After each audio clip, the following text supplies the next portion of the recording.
sun-warmed bronze. You look around. You could stay out on the further. Everything all right, detective? Listen, I understand that you're disappointed that things did not turn out how you might have hoped. But you did accomplish your task. You reached the coalition. Now come on. Good. Now give me a hand with these amplifiers. What's one more trip across the waterlock?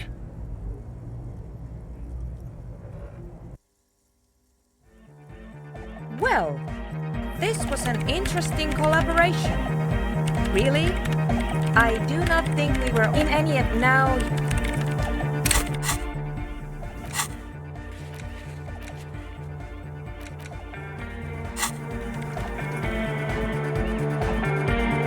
Good morning! Yeah!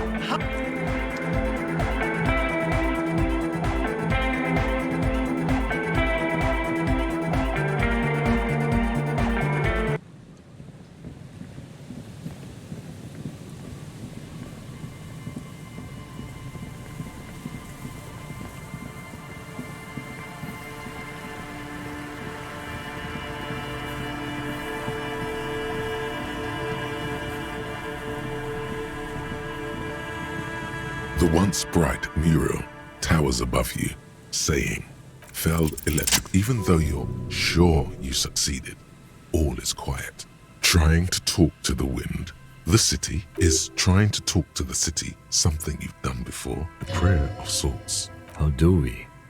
I was really hoping she'd be in the village. She's probably north of the village, and this place is a peninsula. And anyway, we do it the old-fashioned way. Then, if we're desperate, we can look where we can't enter. Walk the coast and buckle up and raise your collar. This search is going to be wet and cold.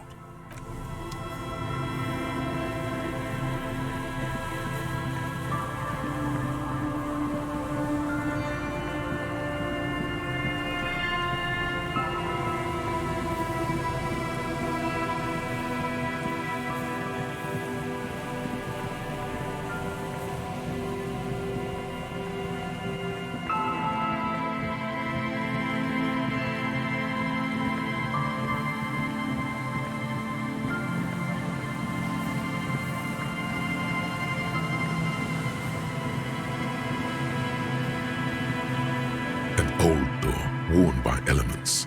From here to the whirling, I can't see how. The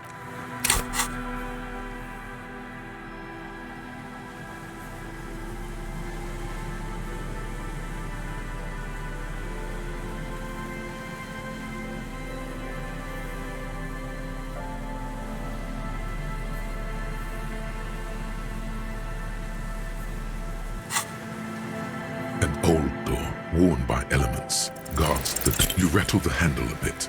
We don't get in there. Frankly, No. We've gotten into every door thus far. That's what we do. We open. relax. No one's hiding in there.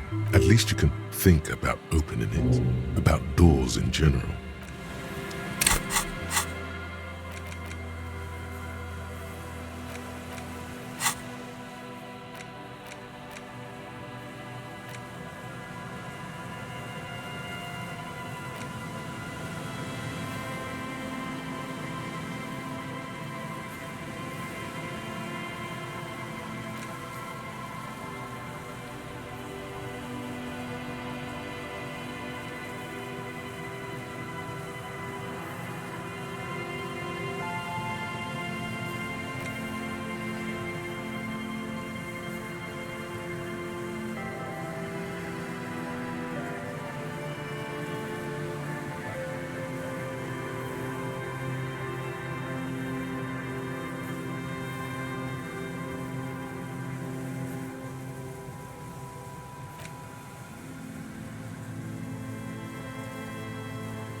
The once bright mural tower suddenly in through the collapse. She's down there. Okay.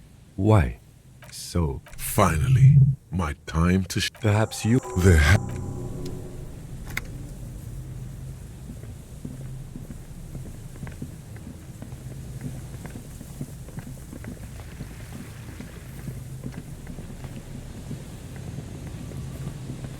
an old pipe building like your eyes slowly. The lieutenant looks an odd as your eye, and Given, however, he meet the lieutenant. and it... Oh yeah, big boy time. This needs you to put your back into it.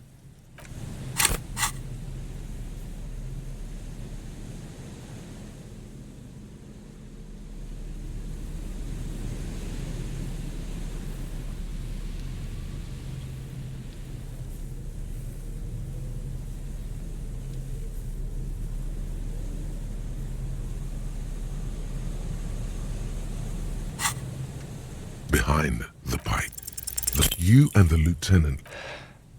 Let's take a breather and...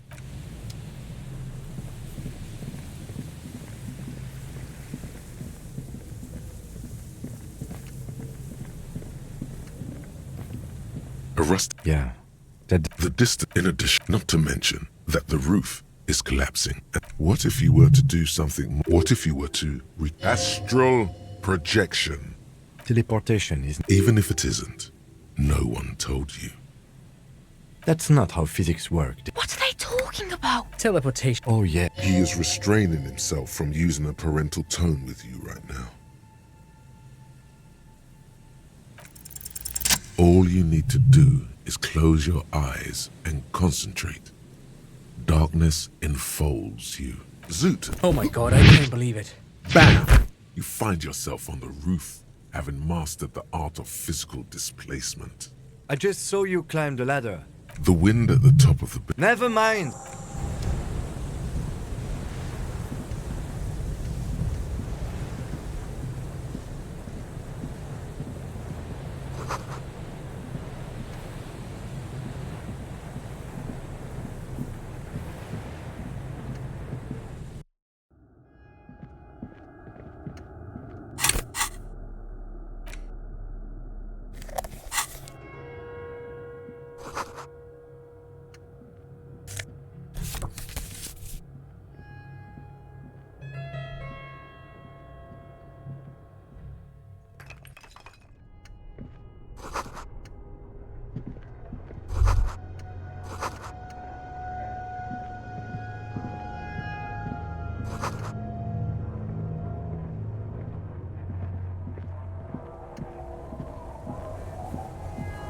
Two rusty metal plates that slide apart.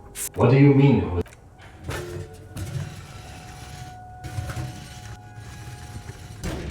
It's much Yes. Time to investigate these passages. Let's move quietly and not make more sound. not running.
mustachioed and mutton-chopped man, amateurishly depicted, gazes at you with sad eyes.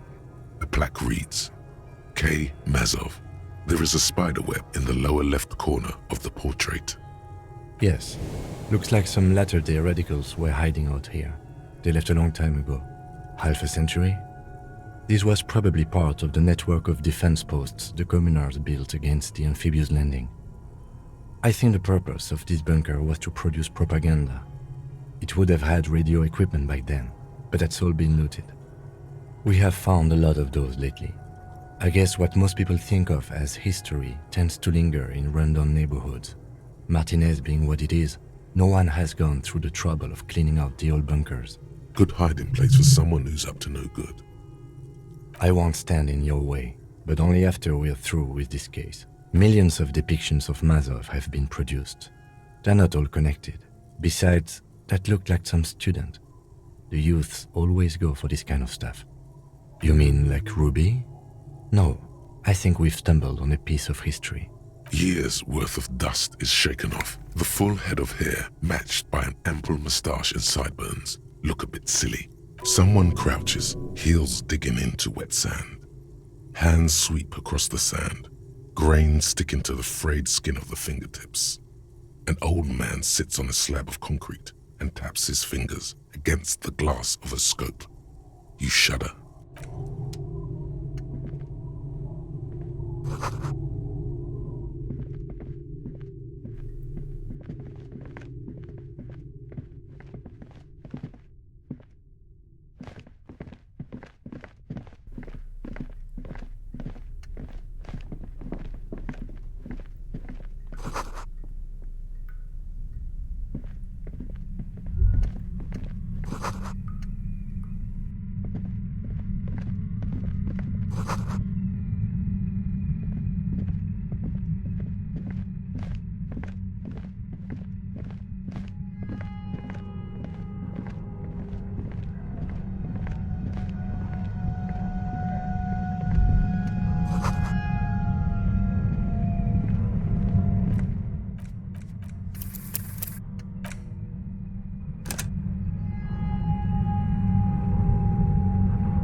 There it is again, like a swarm of hornets buzzing under your scalp. A strange tingling you can almost smell. No, what do you mean? I don't feel it, but we should still be careful. There were footprints back there, and I'm pretty sure they were fresh. Looks like our suspect. If she's in here, we need to plan our next step carefully. Once we detain a credible suspect, who knows what the Union and the Wild Pines will do? We'll set in motion events we have no control over. You will upset the balance of power in Martinez. The deadlock between the company and the Union will destabilize. Keep calm.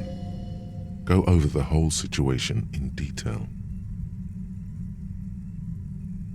Well, we are not responsible for what we can't predict, are we? I don't think the entire city will be razed to the ground. If you can't predict it, there's nothing you could have done. I leave that to your judgment. You already know what I think about cross-pollinating information like this. It's dangerous, but... He just can't be sure. Maybe it will... I think I see a cavern. Maybe more cellars? I think we've been careful enough. We still have the element of surprise. I wouldn't be so sure. You haven't exactly been sneaking. Or maybe not. Either way, once we go deeper, there will be no turning back.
Suddenly, your entire body is paralyzed.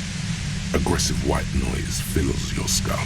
A strange pain like you've never felt before. Through the static, you hear a woman's voice. It's like 1,000 radio stations are being blasted into your head all at once. But her words are the only ones you can make out. I know you're feeling pretty uncomfortable right now. Don't move too much or fight it. That'll just make it worse.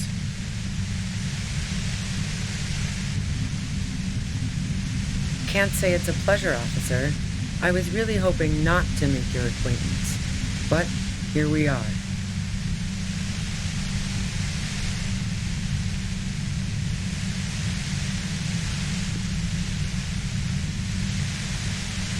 The voice coming through the whirlwind of pain is not malicious.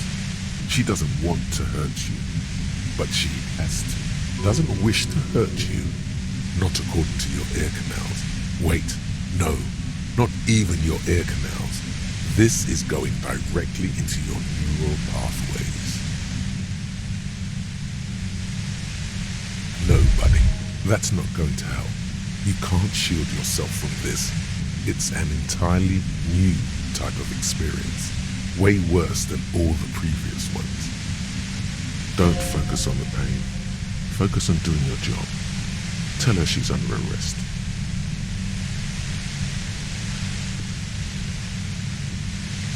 Really now? Check this out. You're overwhelmed with a new surge of violent static.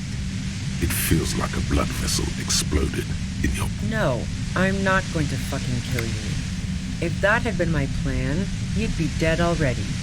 All things considered, I'm being pretty reasonable here. I'm using a pale latitude compressor. You and your partner have been caught in its field.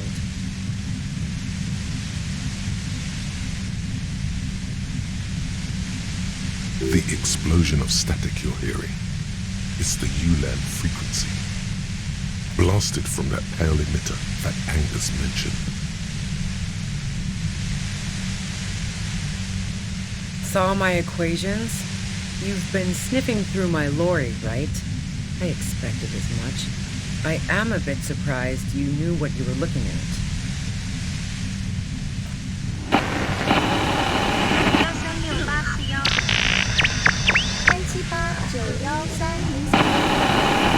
A pale latitude compressor is used to sort of make the pale more manageable. With a lot of these, you can force a radio signal grid on the pale, literally crunch the distance across it. Signals are relayed across a series of repeater stations fixed to buoys. Not a fun job manning those stations. All alone out there in the pale, people lose their minds in just a few years.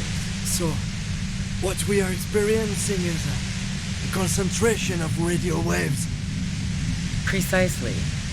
This is an industrial strength paraboloid. It's meant for forcing dimensions on something that doesn't have them. Needless to say, the frequencies used are out of this world.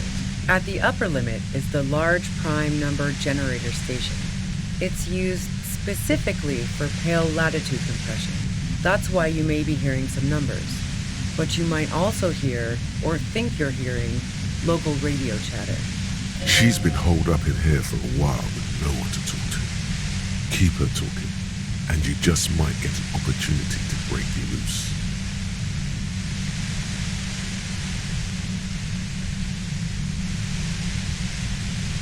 I built it myself. That's illegal. I'm guessing it's patented. But we are beyond that, aren't we? Oh yeah, way beyond. No, once I shut down the compressor, the pain will end. It may take a few minutes for you to steady yourself, though. It's a bit like waking out of a very confusing dream. Yeah, I stuck my head in there before using it on you. It seemed like the ethical thing to do. Can't say that I enjoyed it. The field was weaker, but I can imagine what you're going through. Yeah, let's not talk about that shit. You were hunting me and fell into my trap instead. That's all there is to say about it. So she thinks of you as hunters, not cops, and of herself If you've got something really important to say, you can do it through the white noise. Turn this. God damn it. Fine. If you really want to talk, I can dial it down. I've also got a gun, by the way. She's carrying a 2-barrel front loader. Remain careful. Well, it doesn't feel much better, but you can form sentences now. Thinking doesn't seem to hurt as much. Just keep her talking, and you'll get through this. There's only 3 meters between you and the machine. If you keep her distracted for long enough, maybe. Be careful when you make your move. That'll be it for questions. Bide your time. I heard you in the passages, and I've been preparing for quite a while. So you found my shack, huh? I'm not surprised. Her tone is bitter. She thinks she's been betrayed.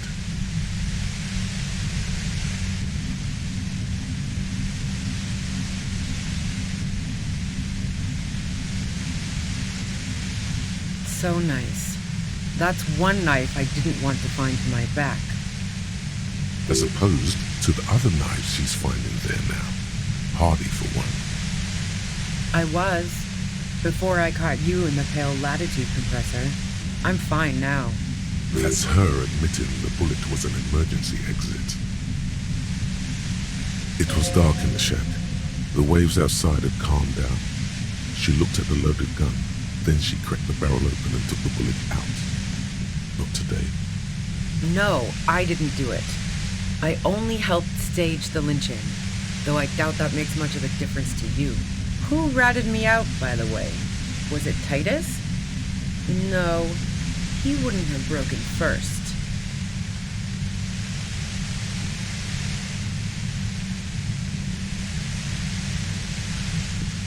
Nah, she didn't crack. She's a survivor. If she told you anything, it was to save herself. But she couldn't have known I was on the coast. How did you find me? My boys?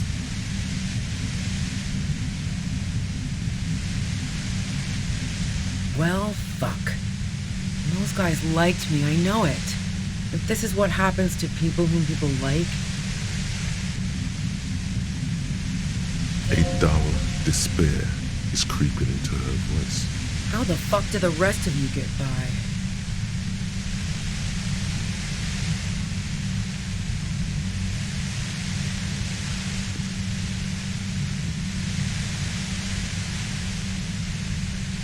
I did, didn't I? Now you've come for me. Fuck them all the same. That did make her forgive them. A little.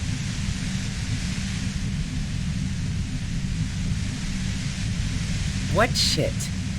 I told you I didn't do it. Sounds pretty simple to me. A strong moral compass. She still wants the opportunity to make a case for herself. I didn't like him. Hardened mercenaries aren't particularly likable types. Yeah, sure. And I didn't like Wild Pines sending in those foreign hirelings. Me and a fuck ton of other people around here. She didn't hate him, okay? Plenty of broken people who don't come with that kind of body count. Besides, they're paid well for what they do. I'm listening. Man, I was with the boys the whole night. I hope they at least bothered to impress that upon you. You mean the length of a toilet break? That wouldn't even have been enough time.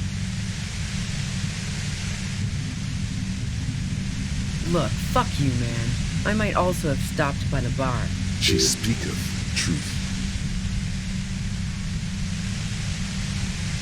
Wow. Now I'm curious. Please, explain. No. Not since I was 14 and hanging out in the only diner in Dardenne.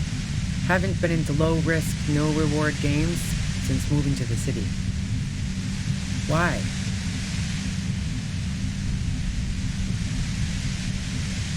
Yeah, and probably some ghosts from the time of the suzerain. I'm not really interested in supernatural mysteries.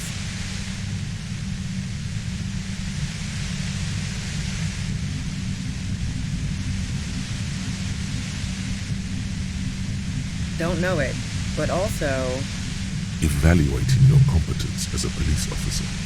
the shot couldn't have come from the roof, or we would have all heard it downstairs. She has a point there. No one mentioned. That didn't go super well. You've got to lay something better on her. No. Gifts of flowers and candy aren't really my style.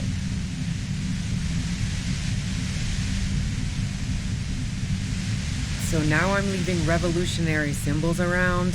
I never did understand why. No, I did not.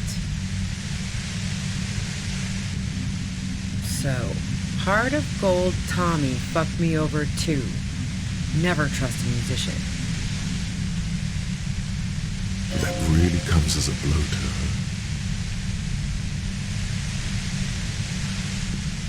her. Okay, great. You got into my lorry on your own. What now? You're going to arrest me for drug trafficking? Beneath it, she's relieved Tommy didn't betray her.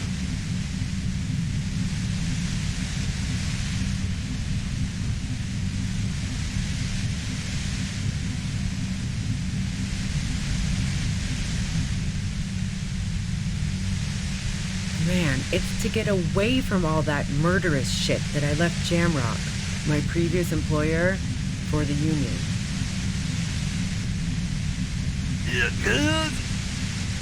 She deliberately avoided naming the mob she worked for. You might be able to find this out later. I got lucky being a dispatcher. Never had to do any of the really dirty work myself. This gun has only been used for self-defense against serious scum. There, it's going to be easier to reach the machine now. Based on what I've heard about you, you are serious scum. There's a sinister note in her voice. Even with the gun and the compressor, she's afraid of you. And?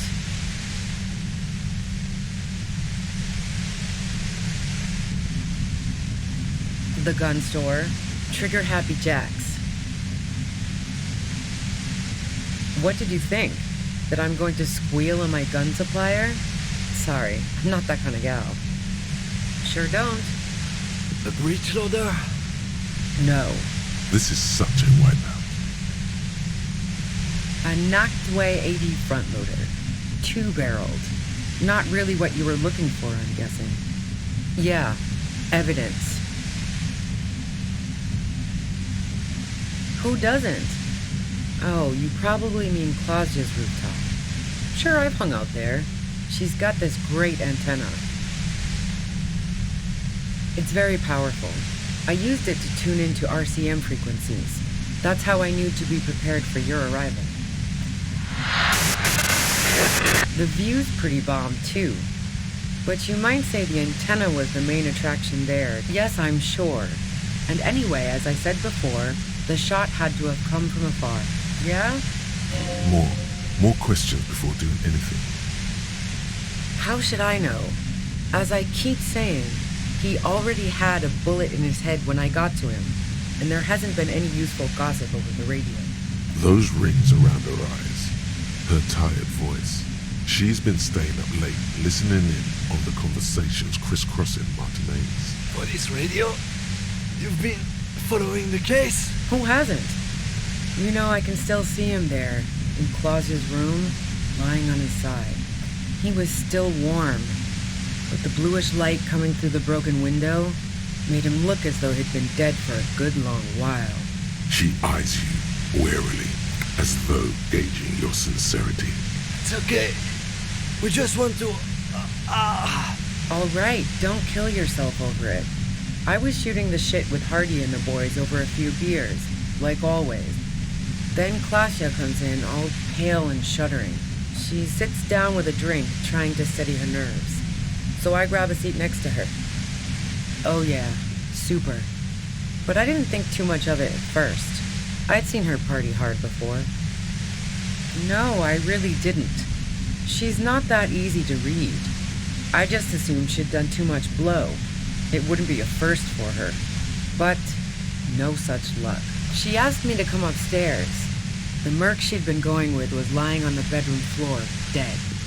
I knew she couldn't get the authorities involved, so yeah. You made it look like he'd been hanged. What? No. Faking a lynching was her idea. She looks shaken. She wasn't surprised to be ratted out, but framed. Yeah, in cold blood. It really surprised me how quickly she was able to get a hold of herself once we got up there. It was like she was another person. The party girl was gone. She asked me to help her drag him into the shower so she could wind the shower head around his neck to fake lividity. Then she dressed him while I went to get the Hardy Boys. Glacia knew exactly what she was doing. You can't remain calm under pressure otherwise. She lied to you about that, too.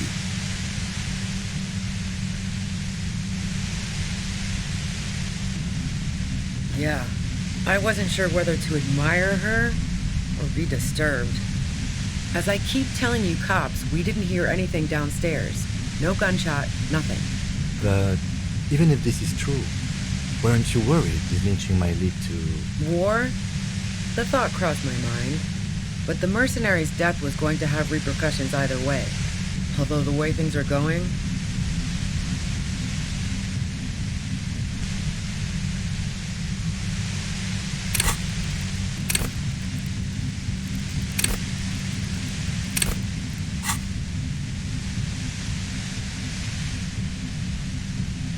She doesn't want to talk about this, but not because she has something to hide. She doesn't want the guilt. Fuck it. I'm not responsible for these people after what they did to me. I saw you roll into town. I wasn't about to stick around for questioning by a goddamn La Puta Madre agent. So this is what she was scared to tell Titus. This cop. Yes, you. Everyone says you're his peon, his human can opener. You feel something in your chest, an unnatural pressure. It's spreading to your left arm, your jaw. Very, very bad. This is the end. Bad. All you feel is pain and weakness. You have to surrender now. We all do. It gets so dark. You don't even see her face, like you always thought you would. You only see pain and fear. Cop suffers final heart attack. A detective lieutenant of the RCM passed away yesterday. His death, though abrupt, did not come as a surprise to those who knew him. He was the heaviest drinker I'd ever met. Captain Ptolemy Price, the deceased superior officer, commented, "That ain't easy on the ticker." He loved his liquor, sure, said Detective Chester McLean, friend and colleague. But I think before he ever had a heart attack, his heart was broken. According to an official statement given by the RCM, the officer was on the brink of solving a murder case.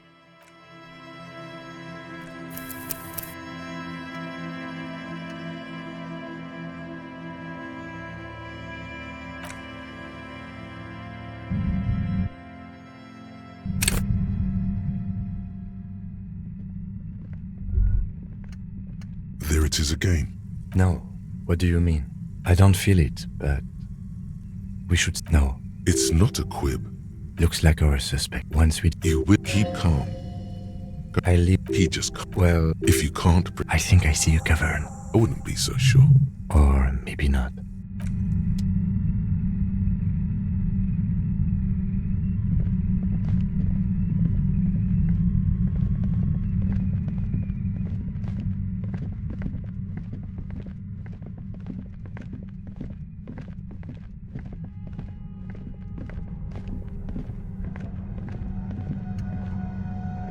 Yes?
Suddenly, your entire body is paralyzed.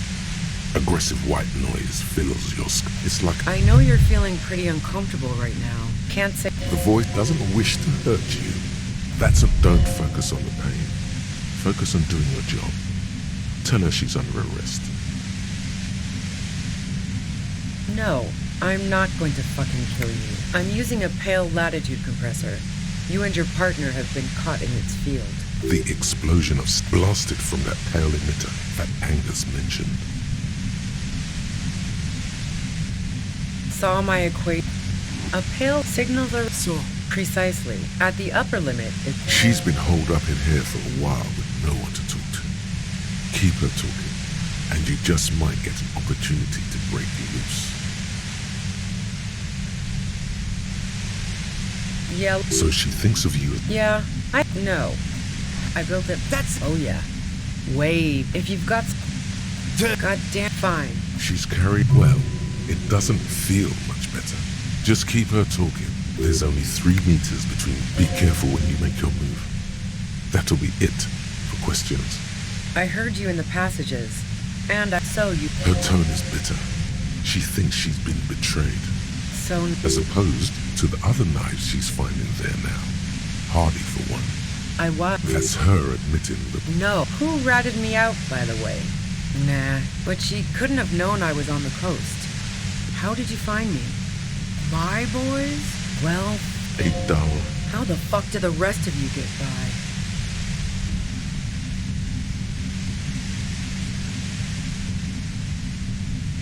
I did, didn't I? That did make her forgive them a little. Like, A strong moral compass.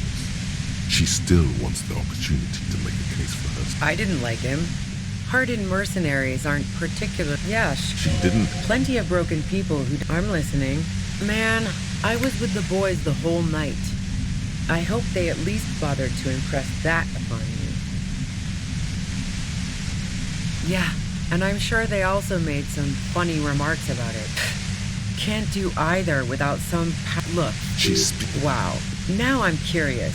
Please, explain. Don't know it, but all. evaluating your The shot couldn't. she has a... That didn't go super well. You've got to lay something better on her. So, That really comes as a blow to her. okay. Beneath it, she's relieved Tommy didn't betray her. Man, it's to get away. She delivered. I got lucky. There. It's going to be easier to reach the machine now. Based on what I've heard. There's a sinister note in her voice. Even with the gun and the compressor, she's afraid. No. Gifts of flowers and candy aren't really my style. I never did understand why, when someone dies, a hothouse is. No, I did not. Yeah?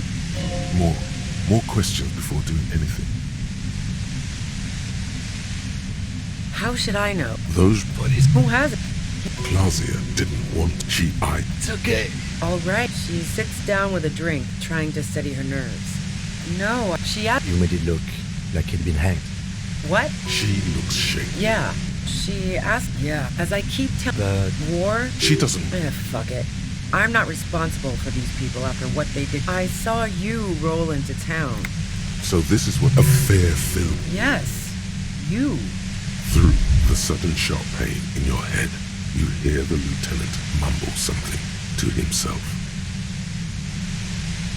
Fucking hell. And why me? It's especially bad suddenly. Felt like a vein exploded. Everyone in Jamrock. The cops. The criminals. Why do you think I'm holed up in here with a goddamn death ray waiting for you? If she knows that about you, she must know your real name too.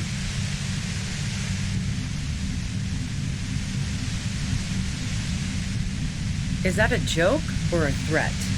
I'm guessing both.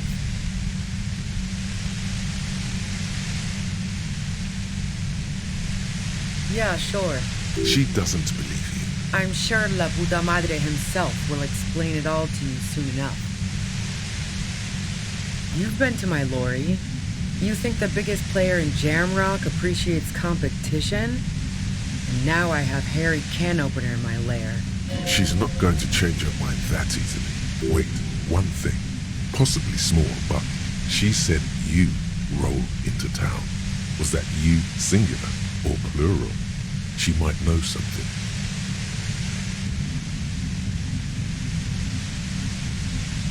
Yeah, you had your death squad with you.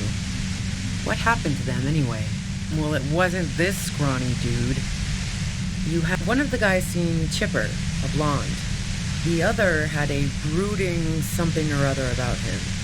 And the woman was the only one in uniform. That sound about right? No idea. Satellite Officer Vic Mayer looks out of the window grimly, then puts his coffee down and turns to Patrol Officer Minot. We can either take a room here in the whirling or go home for today. Let's go home, Jean. Nothing's going to happen today, she responds quietly. Jean takes his blonde wig off. Call Heidelstein. He can give us a ride. Fantastic. I've got to get on the road. Then you can go find your friends. Unless you have anything pressing to ask me.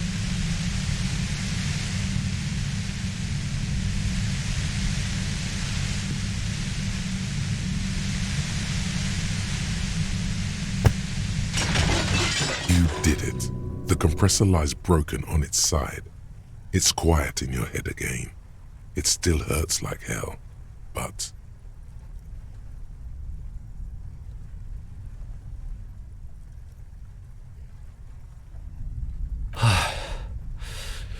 All good, officer. Be careful. She looks at the machine, assessing the damage. Her hand trembles. Oh, fuck it.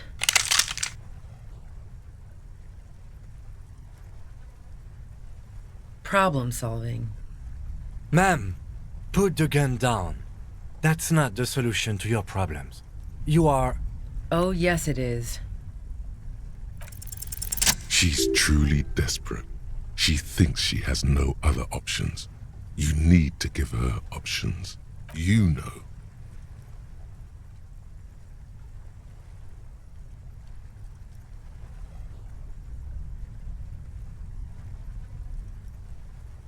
She stares at you, frozen, the gun still in her mouth, eyes filled with dark intensity. Then something shifts in her. Gratitude, doubt. She's still ready to go. Day of miracles. I'll take it.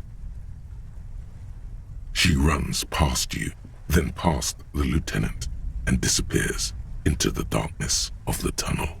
Good call. Yeah, I'm sure. I would have done the same had I not been incapacitated.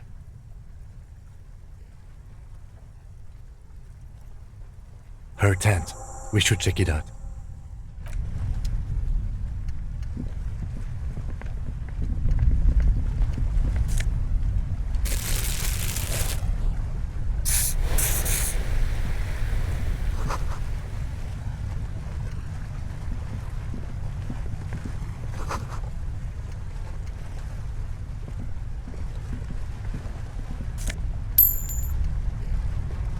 The plain red tent stands by dispassionately. It was pitched by practiced hands. She's used to camping out. The tent looks old but well maintained. In the darkness of the tent, a rolled up sleeping bag, cooking utensils, some books, and a kerosene lamp. It reeks of cigarettes. Assorted soft covers, mostly pulp horror. A motor carriage lies buried in the snow on one cover. On another, a ghost airship. You also see a collection of radio enthusiast magazines. See anything? Rager Monthly, Journal of Material Science. More Technological Digest. One of the magazines doesn't have images on the cover. It's not a magazine, it's a leather notebook. You pocket the worn brown leather journal. A trusted friend left behind. We should read this immediately, like right now.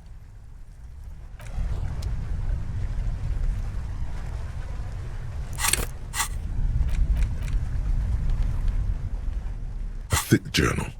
The cover is worn like someone used to carry it around in their back pocket. It's made of full-grain leather. The lower left corner of the back cover sports an embossed brand name, Schneller. Schneller is a stationery brand from Gottwald, beloved among architects and engineers. She's got good taste and must have taken whatever she recorded here seriously. The journal falls open. About 2/3 of its ruled pages have been filled.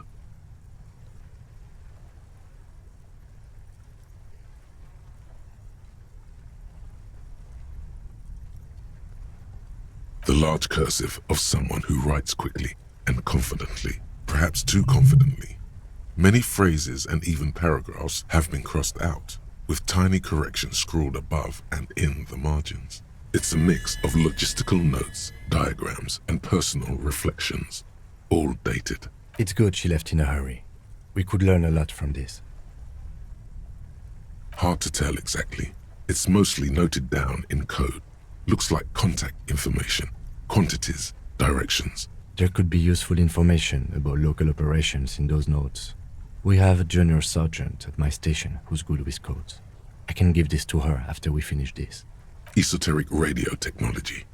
The most recent ones probably pertain to the latitude compressor, sketches, calculations of distance and density.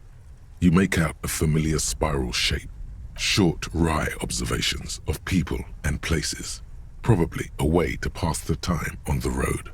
Also, what appears to be attempts to sort through some difficult decisions. There are a few passages with many questions in them. Staff issues, always tough on the leadership. You smell traces of betrayal. The first entry is from August 2nd of last year. It reads simply, I know my position is precarious. All I can do is make myself as useful as I can while looking for a way out. Remember, no one is indispensable. Nothing on March 4th.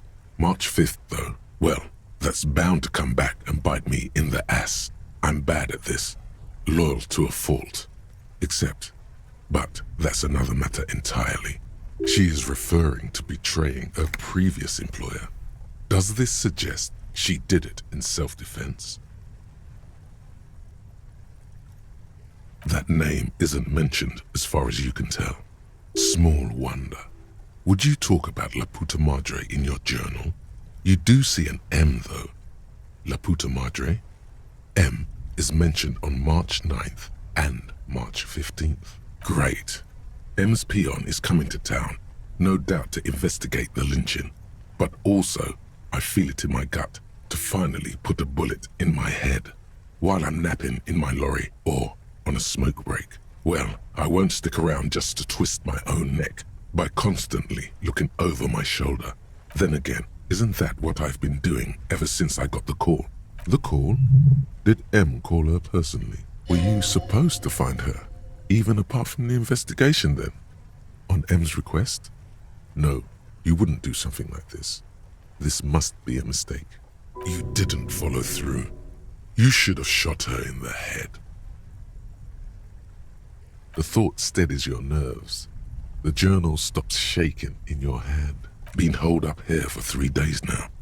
I'm used to being alone and all, but I don't know when I'll be able to leave, or if I'll be ratted out.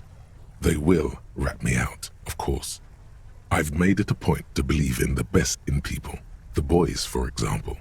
But experience tells me, did M feel truly betrayed by me? I was feeling threatened. He'd have to know if he threatened people, they'd take measures to protect themselves. Even I know that. Economic measures first of all. Gotta make a living, right? I can still hear his voice in the receiver. Taste the plastic. The entry ends abruptly. The most recent entry is from today. It reads, even when I leave here, if I leave here alive, what's my next move? Staging a lynching is a crime, even if I'm not accused of murder on top of that. Forever on the run. Not really my idea of the open road. Man, I was really looking forward to winning. It looks like she might have been framed. That would be a first, or a fourth. But who's counting, he thinks. Very rarely does anyone actually get framed.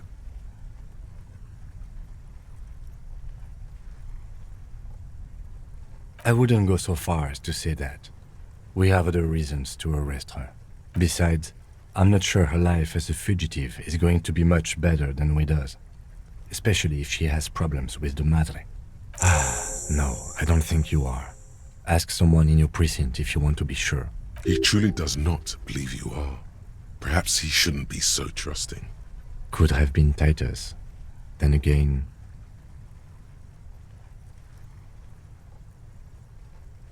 Maybe there's a Hardy boy we've yet to meet who acted as his accomplice.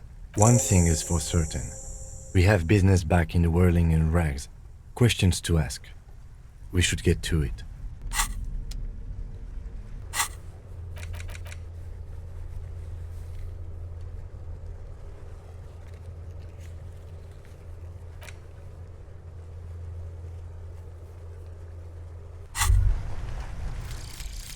One more door. There is no way to open the supply depot door. Accept it. You cannot open all the doors. You have to integrate this into your character. Some doors will forever remain closed, even if every single other door will open at one time or another. Maybe to a key, or maybe to some sort of tool meant for opening doors. But this one will never accede to such commands. A realization crucial to personal growth. Crucial.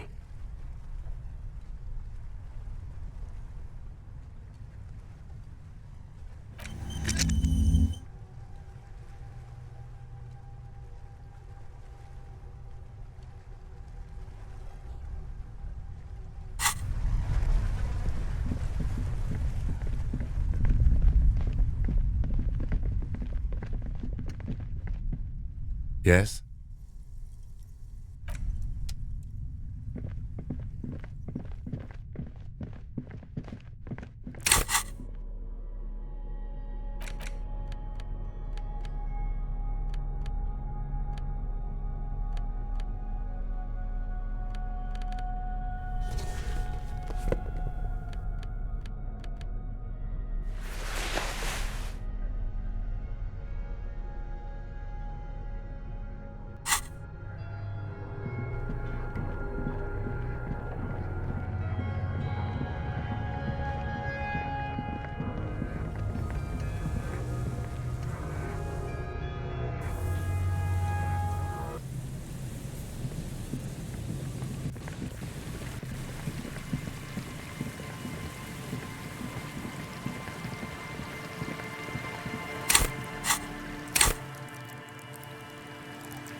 An old door worn by element.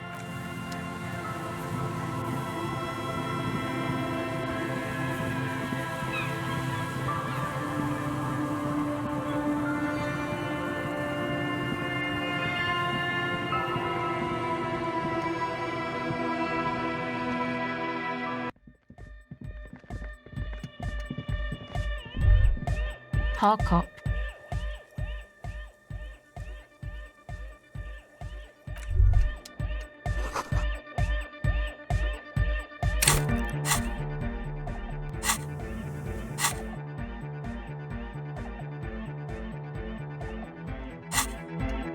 Hard cop.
Our Canada policeman.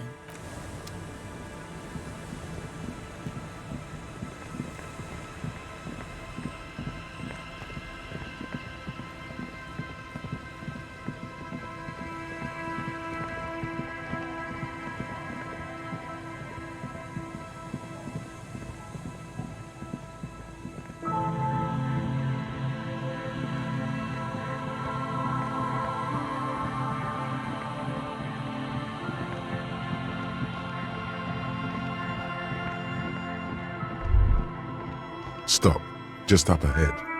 Danger. What you have isn't enough. You'll need more firepower, a ranged weapon. Your Gewalzen KR2 multi-tool looks impressive, shining in the cold spring light. But what can it do against military-grade weaponry? Be prepared. Make sure you have your pepper box in your hand. Your fingers reflexively reach for the Villiers 9mm pistol in your pocket. Then you'd better get ready, whatever happens.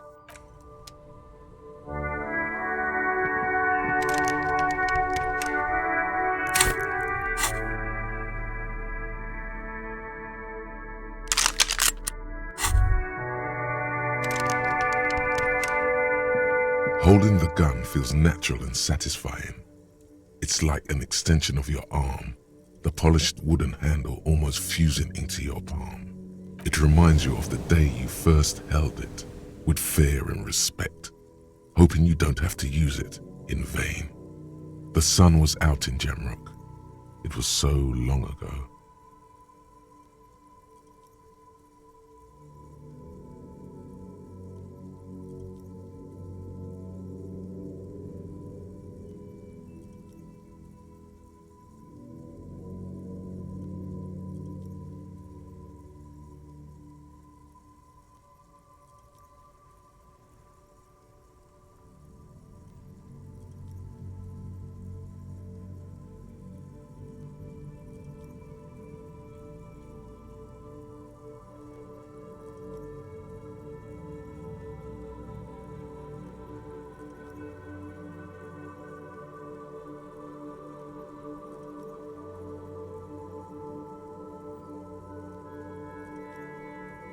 Sheathe your sidearm, officer. A serious law official, cop by the book, should know to only unholster their service weapon when using it is unavoidable.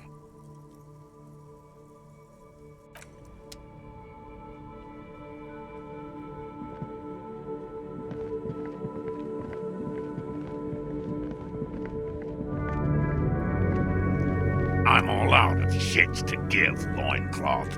Welcome to the fucking reckoning. Put your damn gun down. People are gonna get hurt. We need to talk this through. All right? Shut up! You're not gonna talk yourself out of this, loincloth shit fuck. This is the mercenary at the gates.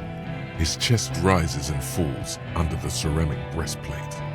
His fingers reach for the butt of his sidearm. There's something very wrong with him.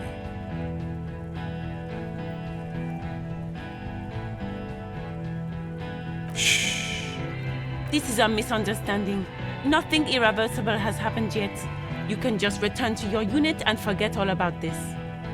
The Kypt is merciful, willing to spare us if we just forget about our murdered and humiliated commander. I think we should just kill everyone, Corty. You are all drunk. Come to your senses. You won't gun down 7 people in the middle of the street. This isn't a frontier town or a jungle outpost. Easy, Lizzie. Let me handle it. I know guys like this. I'm sure we can come to a peaceful agreement. Ain't that right, fellas? He is facing overwhelmingly superior firepower, and he knows it. Peaceful. Nest in your abdominal cavity like a little wild mouse. The masked man's words are barely intelligible, but you can hear them. Fuck, there's a third one. How did we miss something like this? The lieutenant is genuinely worried for his life. You should consult him before getting in there.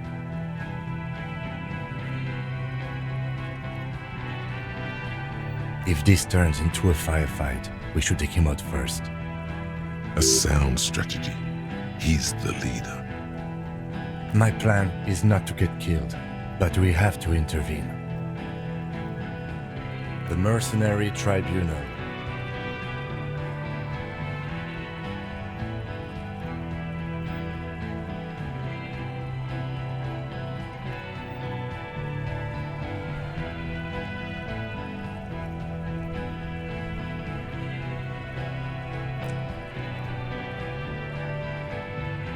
Get lost, comedian.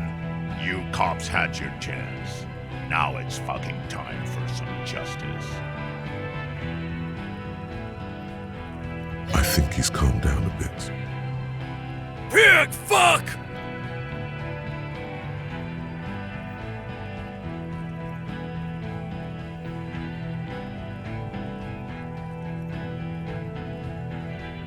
Oh, people are gonna die today. We're not leaving it like this. These tribals hung him up for everyone to see. No one is going to kill anyone. Let's just put the guns down and talk like civilized human beings. With a wordless gurgle, the killer loads his long rifle. The leader gives a small nod to the helmeted man. Suddenly, the grip of your sidearm feels comforting and warm in your hand. Feels like it's saying, do it. Shoot him in the mouth. Shoot him before he shoots you. No, wait. It's good you have that gun. It really is. Just soften him up first. Present an argument. Even if it comes to a fight, it's always a good idea to drag it out first. Get under his skin. Peace. Always peace. It has worked thus far. Start with the first idea you have, then move down from that. Please.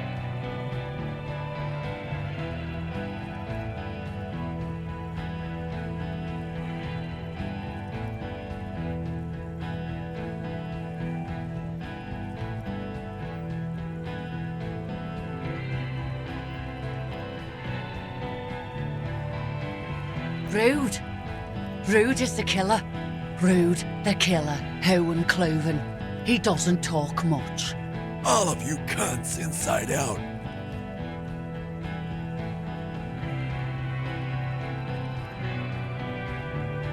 The gunner, the raddest, the killer. What do you think he does?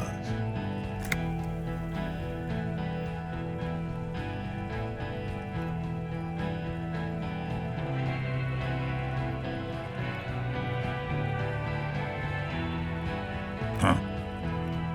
That struck some chord. A dark chord. What are we waiting for?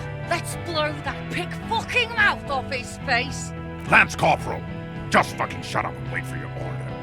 He is not used to commanding or leading. He feels uncomfortable. He'd rather shoot to kill.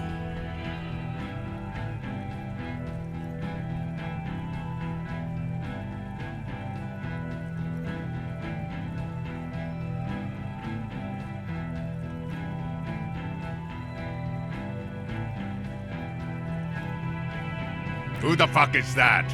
Glacier, the woman upstairs, where is she? She left! What am I doing? My fucking establishment is under fire! You know how much windows cost? She left! Her room's cleaned out! Right before these assholes showed up! We should have arrested her. You can feel how upset he is with himself. Just for a second. Then the fear takes over and he's back in the moment. Hey, Bushman! Your little cunt isn't gonna help you out of this one! She's gone.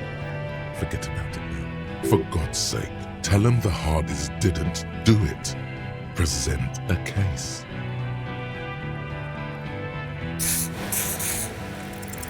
All right, here we go. This is an illegal tribunal. Cranell would never sanction this. Who's the commanding officer? Take your pick. You only have time for one argument. Choose wisely.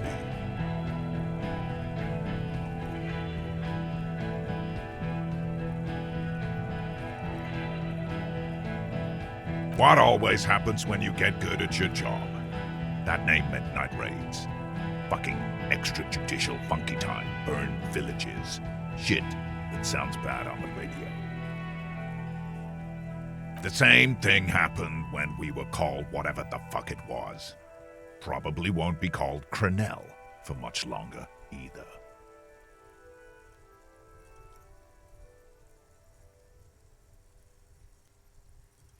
Not after this shit.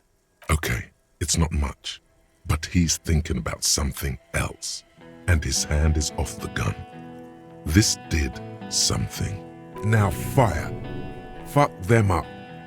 Do it. The muscles on your back tense up. Easy now. Tell them these men didn't do it. There's a peaceful way out. Dangerous. Ask about him first. You don't want personal facts about his dead friend coming out of your mouth. He has to start it. Yeah, I don't fucking act so well. Laylee had a hard-on for making faces for you natives. Fucking food aid shit. That shit is done now. Trigger time. Sergeant Major Raoul Cortiner, reporting in to burn this fucking mud hut to the ground. As he moves, the interlocking pieces of his armor click softly. Click, click, click. The realization comes to you like a picture puzzle coming together. His name is Raoul Cortiner. The dead man's name is Elise Cortiner. He's brothers with the deceased. No, probably foster brothers. Elise was put into a foster home, remember? For killing, maiming, and humiliating our commanding officer. We're all sentenced to death by lead.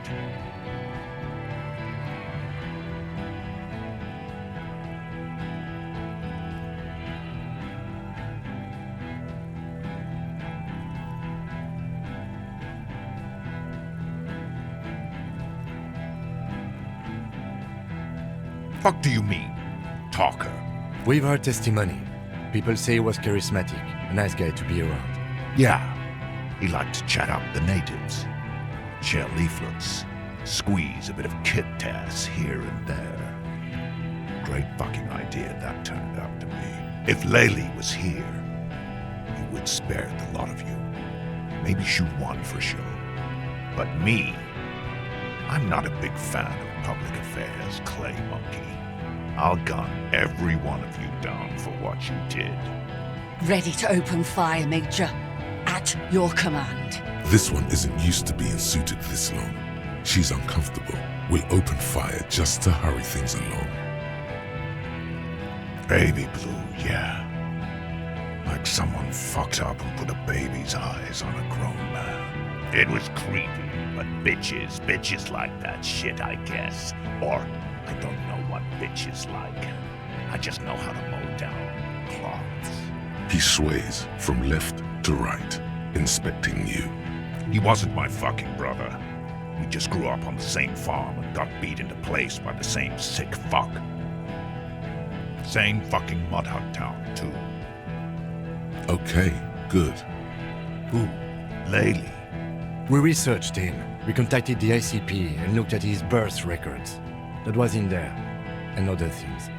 They fucking put Laylee in a leaf compactor, and now these cunts finished the job. There's real anguish in his voice. A drunken sadness suddenly engulfs him. Memories. It's a mindfuck, Corty. He wasn't put in a leaf compactor. They're making it up to fuck with us. Open fire. We can't have that. Interfere now. Find his killer. Cop. His killer stands right there, shitting his pants, and you're standing in the way, protecting him. I know what this tactic is, Silo Sam. You're gonna die for them. Right here. Today. Big talk. But that leaf compactor won't leave his mind anytime soon. It's a small thing, but it got him off center.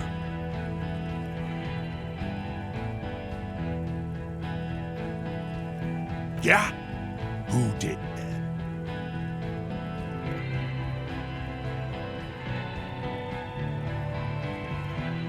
Time.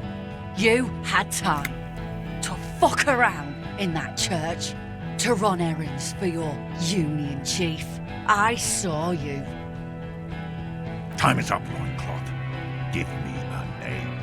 Now!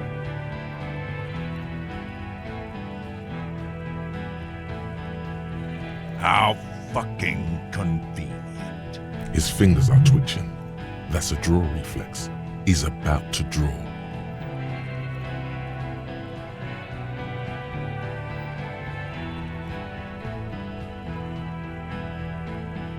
You think I'm fucking stupid, cop? What if I just shot one of your pals here, right now, huh? How about the kid? Tell me, magic fucking sniper, one more time. Listen, please. This cop and this drumhead cop marshal won't decide who... The Hardy Boys confessed to hanging him, all together. Titus said, we took him out back and hanged him. He said it loud, in a public place.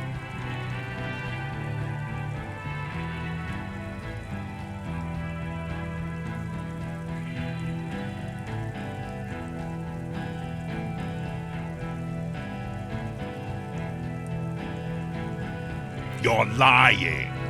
DePaul heard it. You heard wrong. She and these men have been helping us find the shooter.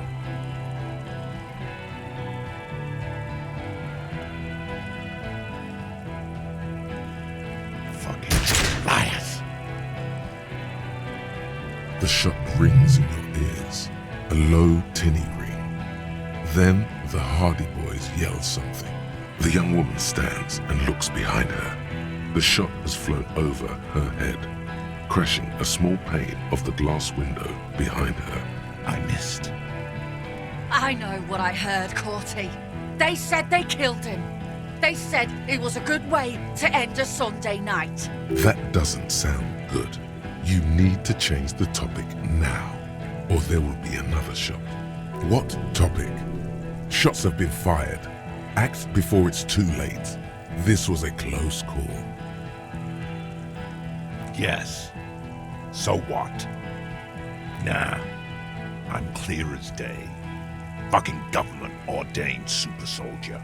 Enough already! What is this? We didn't come here to fucking chat! Interrupt me again and I will execute you on the spot, Lance Corporal.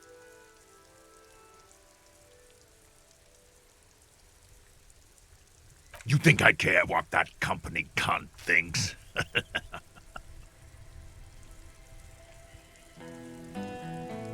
The man stares at you with bloodshot eyes, a bull ready to charge. He's not listening, but looking for an opening. Now is not a good time to strike. He's looking right at your hands. Do something else. She's gone, you stupid fuck! Sailed off 5 minutes ago. She doesn't give a shit about you, Silos. Stay cool! Don't do anything stupid! The company bitch is gone. Layla's cunt is gone. Layla's gone. Fuck are we still doing in this shithole? Guys, I just get in the way. I don't even have a gun. Hold your ground. Any more of you run, I'll shoot you myself. We're doing this together. They're huddled close in a formation. Still, the rest will stay, even if it means dying here with him.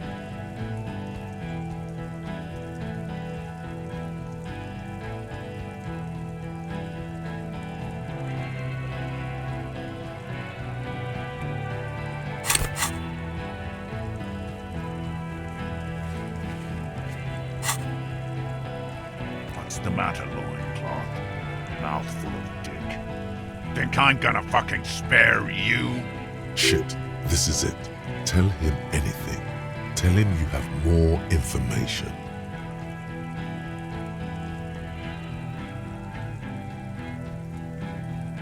Rude. Kill him.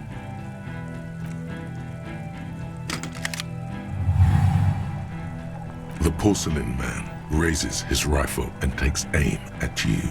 His hands are steady, and the long barrel of the rifle sways slowly.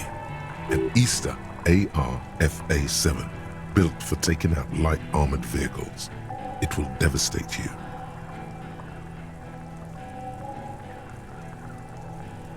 From the corner of your eye, you see the lieutenant raise his pistol and aim it at Rude.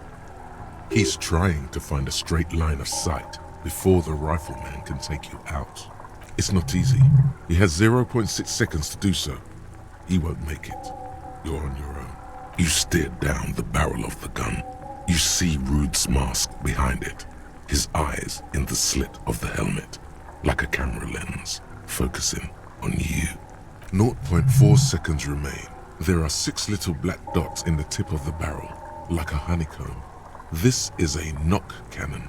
It shoots 6 rounds in one pull of the trigger. Absolute destruction. Is there anything we could use to protect this frail body? That gun will tear us to pieces. He's drunk.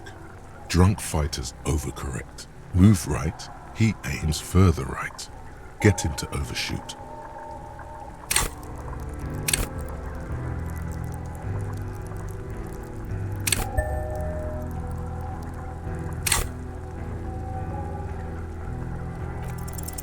You leap left.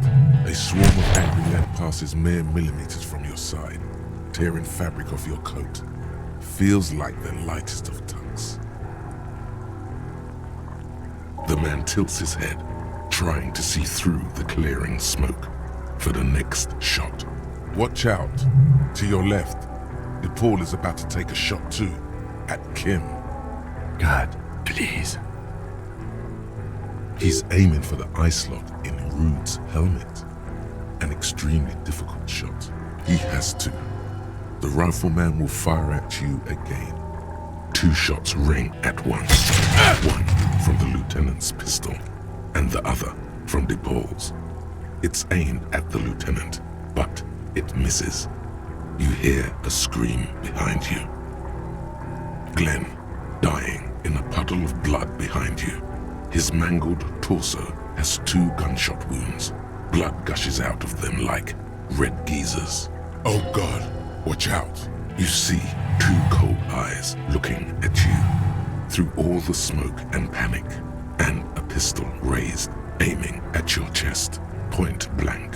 Then the man squeezes the trigger. A look of happiness. His eyes seem unnaturally bright, shining like stars. Something in the fear must distort him somehow. He is evil, and the end. Here it comes. Death.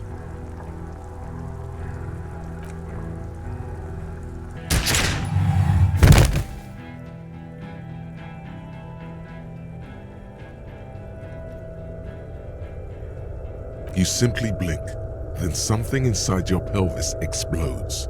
Your entire lower body is on fire and your legs can't support you. You fall down like a rag doll. The pain is too immense to scream. It pushes the air out of your lungs.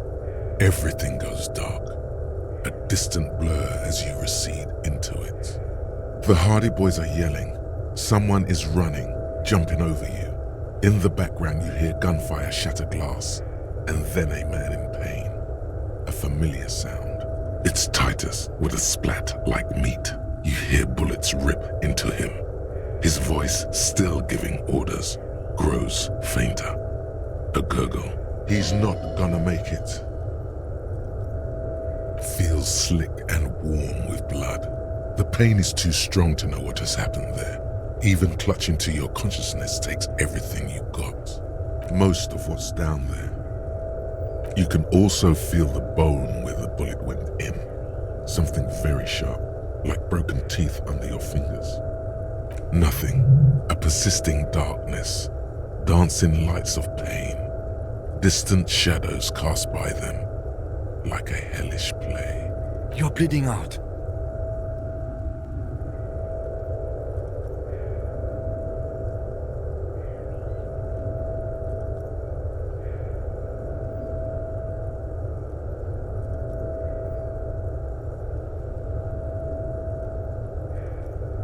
Yes, keep talking. Stay awake. Look at me. But you can't. It's so hard. Your eyelids grow heavy, and the sounds ever more distant. And a cold comes over you. The lieutenant, too, is somewhere far away, almost gone. When suddenly, you sense something behind him, a shadow towering. Someone stands there, raising his pistol at him. The lieutenant does not see it. He's pushing down on your wound with both hands. Scream immediately. He's gonna die. No, you say, and hand out your firearm to him. Your hand trembles and your eyes are full of fear. That's all it takes. There is no room for hesitation. The lieutenant moves like a spring unloaded. He grabs the gun from your bloody hand and fires behind him. You hear a roar of pain, a death scream. The sound disappears like someone pressed stop on the tape.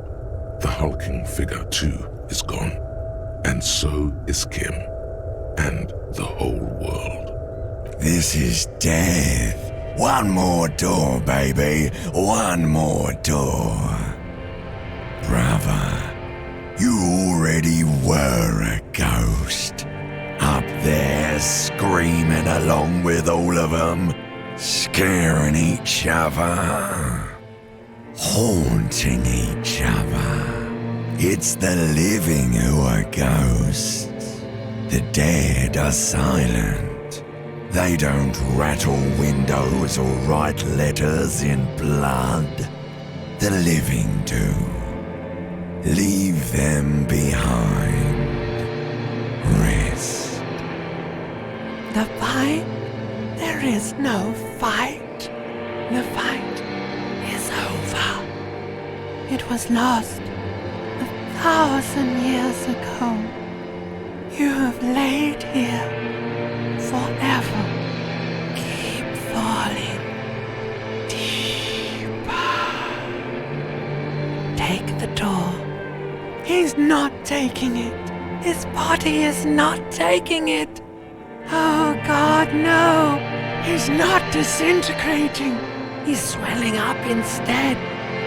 Over the hours, hurting, moaning in his sleep, and rotting, and being disinfected, and smelling of drugs, and feeling saliva in his mouth, drifting in painkillers, thrashing in his womb sleep. He can't go. Not before the case is solved. There is a radio in the distance. A radio of the world. Playing sounds. Good morning, Elysium. Soon you will return to the world. Hours turn to days. Soon we will get up again and go through it again. Finally, we know what the infernal engine was outside. The clarion call. The engine of a Caprice Kinema. No, it was him. He is the infernal engine. Can't you see? He never stops. He only gets worse.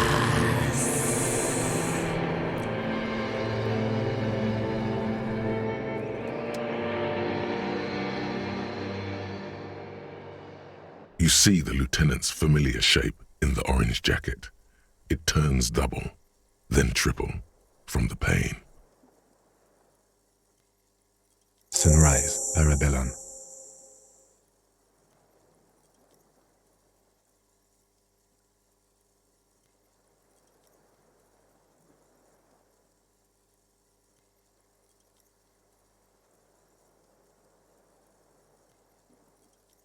Yes, the joke wasn't funny anymore. I took it off. The close proximity of death must have made the lieutenant contemplate his life choices. He's done with the jacket.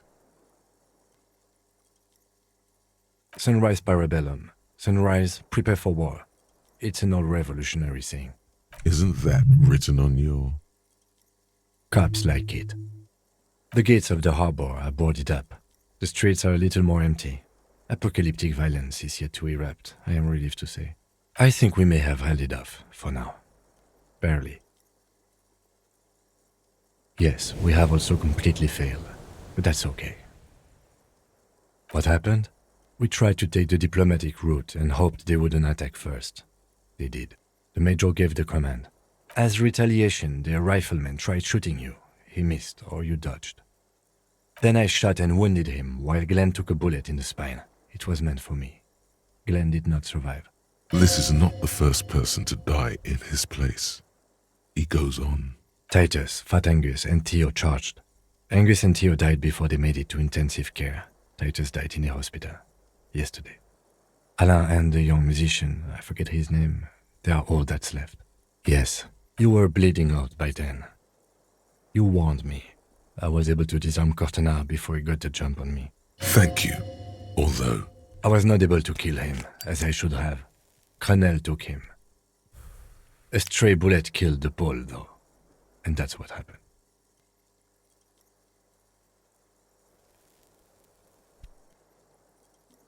He's in a private hospital across the river. Crenel claimed him from the local butcher shop where Titus died. Turns out he's insured. We won't get to him anymore. The good news is he's not coming here either. I did some damage. 4. Glenn, Theo, Angus. The fat one. He took a lot of bullets. And Titus. Yes. This is the one. All.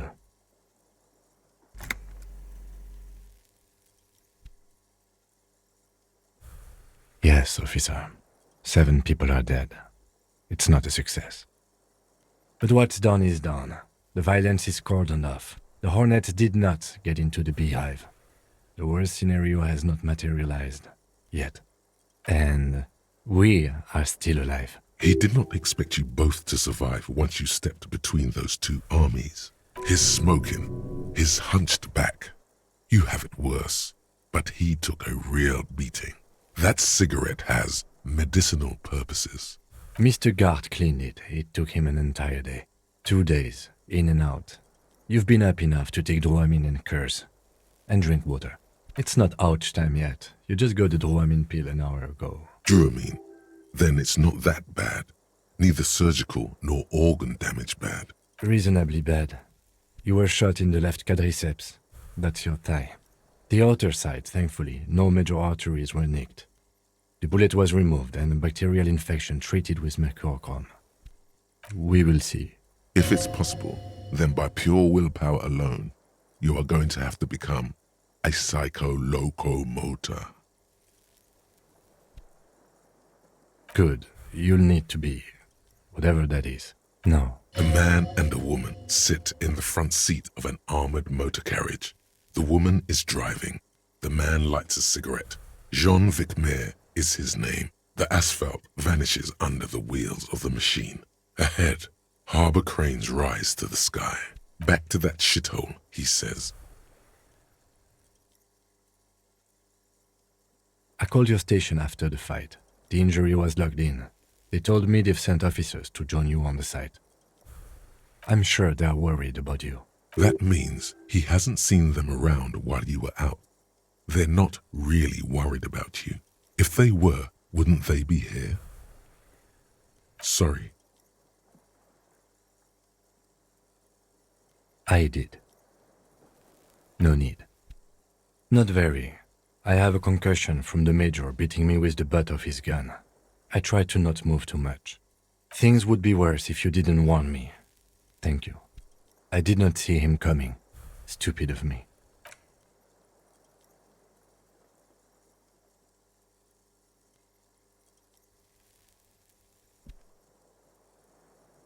Easy now. How are you?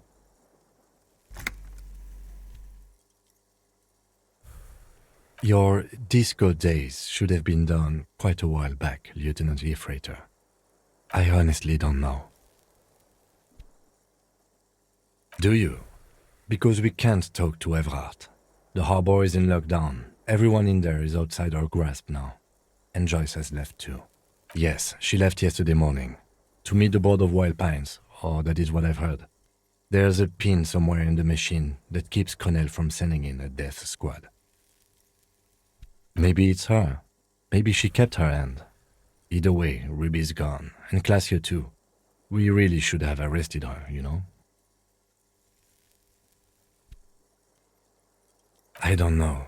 I think the theory you presented, it's someone else outside our circle of suspects, was right. It better be.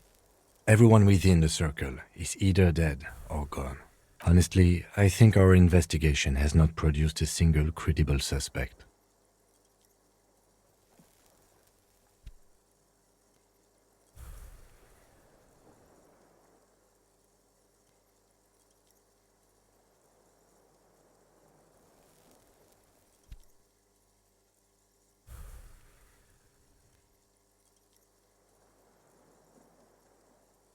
We should go upstairs, rethink the ballistics in situ. I agree with this. What else? See? There's that. You can do ballistics. I don't know. That's been there for years. Don't be narcissistic. Half the cops in Revachol West are his peonies. Even if you are, it is not a decisive factor in this case. That does make some sense. What? Every piece of garbage in the city is not connected to the case. He's wrong. Okay.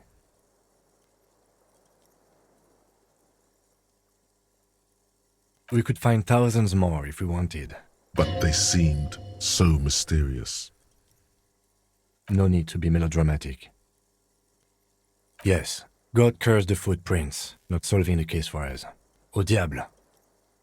He arches his brow. The ceiling fan patiently spins overhead.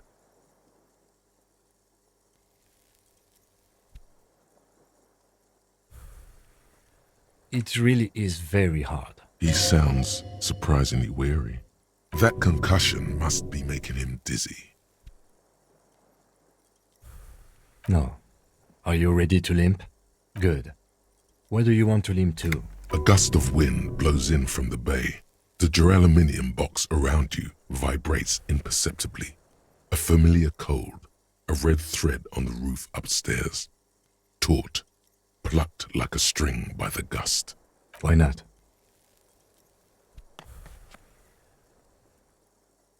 Another look at the window, perhaps? The one he was shot through. I don't know.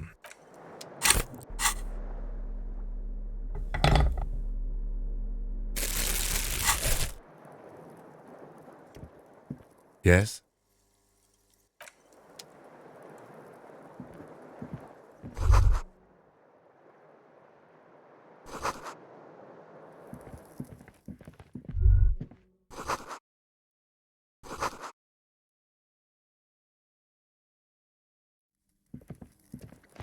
The bed's a little...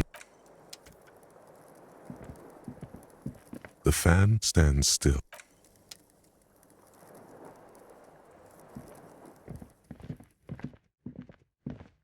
The bathroom mirror has been...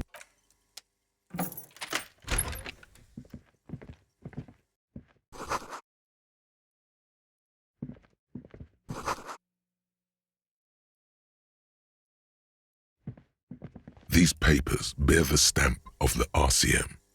They appear to be fragments of the lieutenant's paperwork, half finished. You make out notes on this and other recent cases. I had Garth open the door to your room. You were running a low bacterial fever the first night.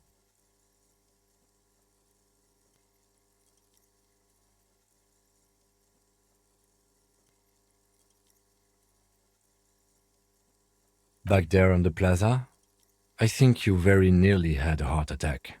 Alcoholism has damaged you more than bullets have. I am sure neither of us feels solid enough.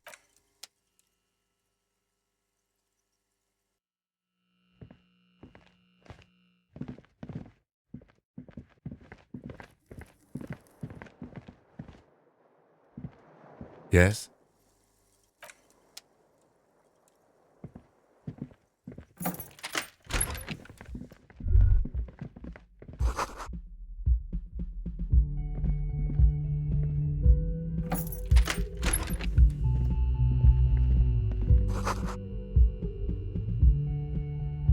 Next to the stack of bills, you see a note, a few lines jotted down in large, uneven handwriting, just as the writer was about to rush out the door.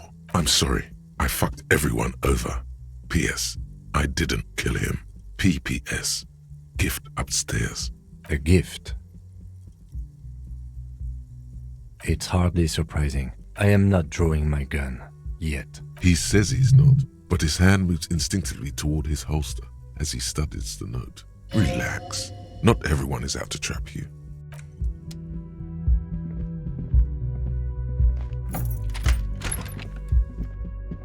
The medicine cabinet is empty. Pity. Of course you were. How does that work anyway? Amphetamine.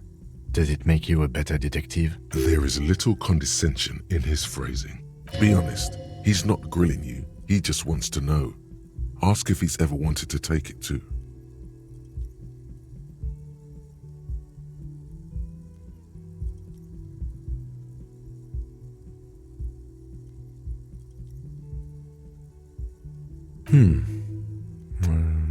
That's what I thought.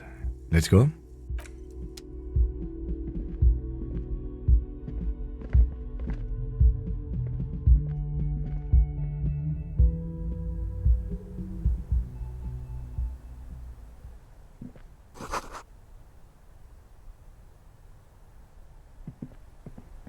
You see the same two neon-lit shapes, a man and a woman, only now a red thread bisects the room, pointing from the antenna outside to the cupboard on the wall. This is ballistics. She's left a trajectory for us.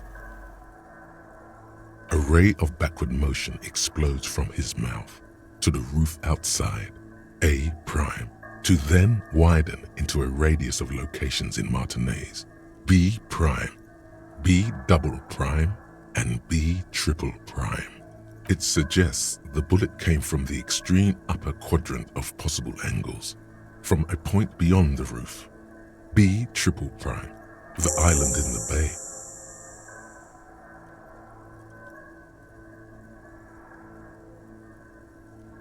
Unless she thinks the perpetrator was standing on the ring antenna. That is where the thread seems to point. I remember. She was there that night. She would have known precisely where the bullet hole was in the glass. She had a long time to think about it after, standing on that roof, staring at the glass. It also looks like there may be more to her skill set than we know. The question is, should we trust her? I find that hard to believe, but at this point, what difference does it make? So it is. For a second he seems tired. I just haven't gotten a lot of sleep these past few days. He doesn't really believe this will yield anything.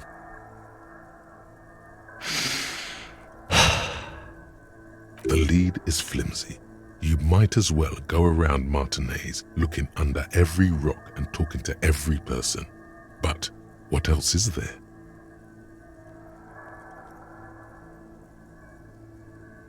Not a lot, no. Of course. I mean, how do we get there? Joyce Messier had her sloop, but she's gone. Ah, yes, of course. The village.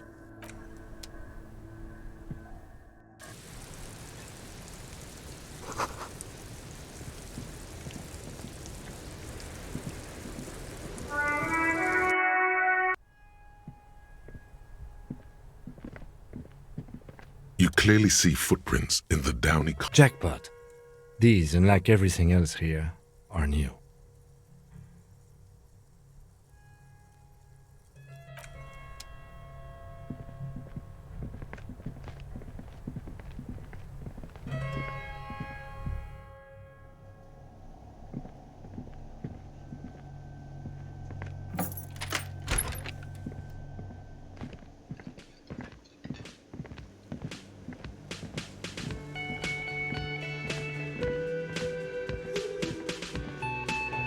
Oh, you're up. It's good to see you back on your feet. Did you like your room? I cleaned it for you. You're welcome. I thought it would be nice for you to wake up in a clean place after you, let's be fair, defended this establishment and its clientele from gunfire. Defended may be putting it a bit generously, though. I had a great view of you doing nothing to stop those psychopaths. Then I crawled inside. He really wants you to realize that he was also on the balcony looking by, in the danger zone, so to say. I wish you a quick recovery. Also, you and your partner are staying here free now. This establishment supports cops. The stay is free, the drinks are not. Oh, you know, people don't tend to stick around after shootouts. Turns out they're not good for business. I don't remember everyone who comes here, and many people wear sunglasses inside lately. Must be a fad. Yeah, I was, yeah. That's because I'm a badass. It really took courage. Don't pick at him.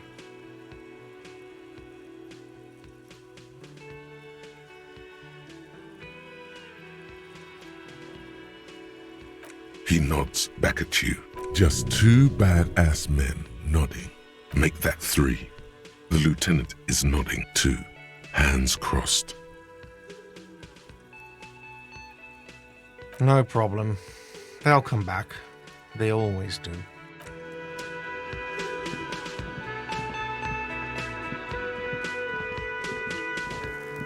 Hi again, gendarme. Bye-bye, gendarme.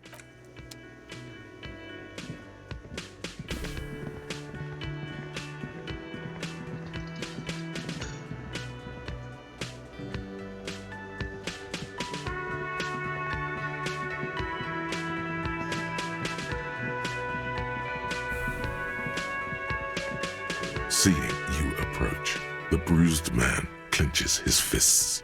Oh, it's you. Didn't think we'd see you walking anytime soon. Elaine, look. It's the cowardly cop. Huh? What? He's very, very drunk. Our condolences for your losses. Does he look like he's okay? He does not. His unshaven face is almost grey, and he reeks of piss, sweat, and booze. While still alive, he has abandoned his own body to decomposition. He wasn't. That's the thing. Titus, Theo, Dennis, Angie, Elizabeth, they're all gone. There's nothing left. Nothing. He has lost the will to live. It's survivor's guilt. He feels like he should have died with the others. He may kill himself if he doesn't find a new purpose, or else go on in this way. Not dead, but not really living either.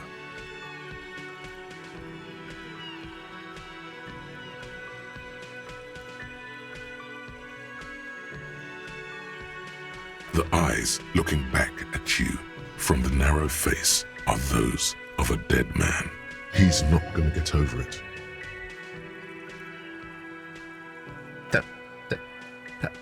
What's gonna happen to the Hardy Boys? Look around you, man. This shit is done. There are no more Hardy Boys. No, man. I don't know. I guess the Union will still be policing the neighborhood, but who's gonna do it now?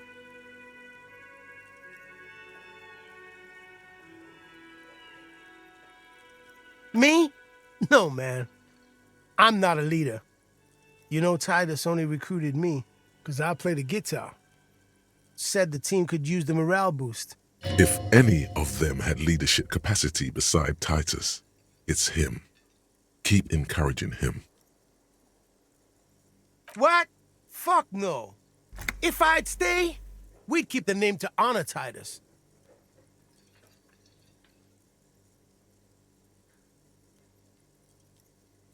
Titus was, but thanks for the vote of confidence.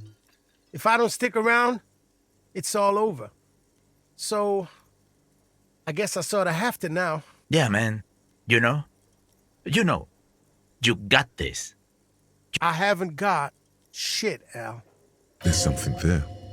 A germ of determination. He knows he has no choice but to rise to the occasion. This is not completely ludicrous. Him and Titus were the only detectives of the bunch.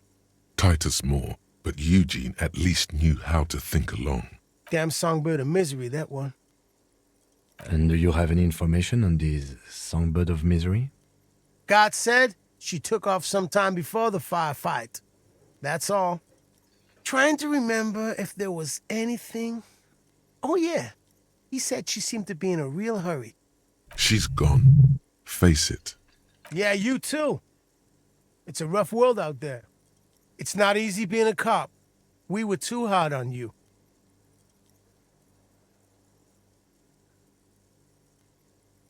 Both of you. We shouldn't have fucked with you like we did. You got between us and a lot of bullets in that fight. Matinees owes you one. That's kind of you to say. Take care of your friend, okay? I will. You take care of yours. A sharp pain shoots up your side and into your stomach. You must not look too good. Luckily, it passes.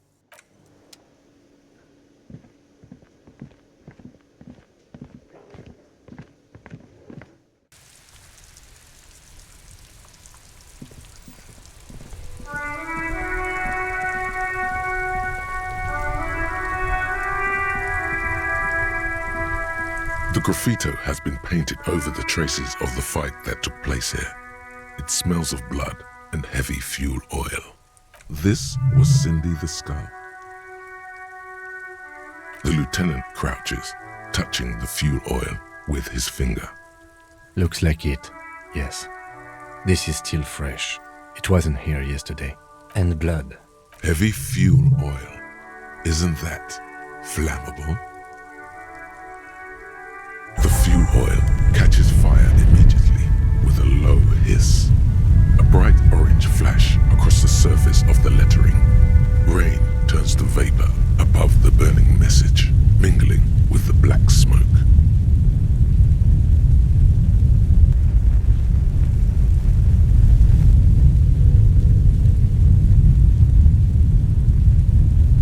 The lieutenant has taken a small step back.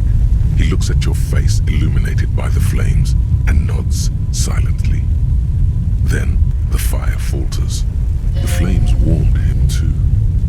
Not at all in a bad way. Let's go to that island. Slowly, the flames subside.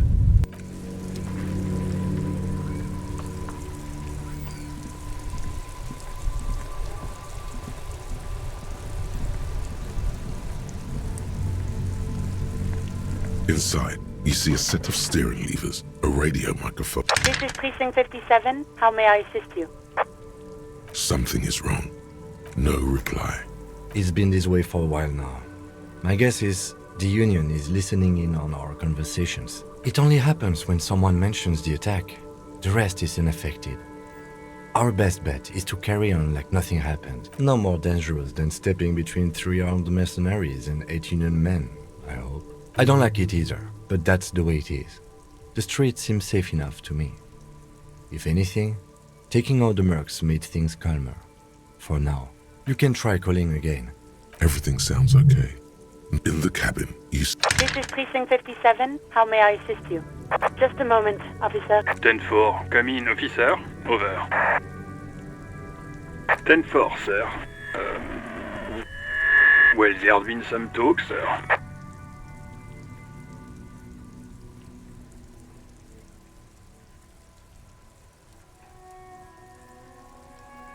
I only meant that there's been some talk in the station, that's all. But there's always some talk in the station.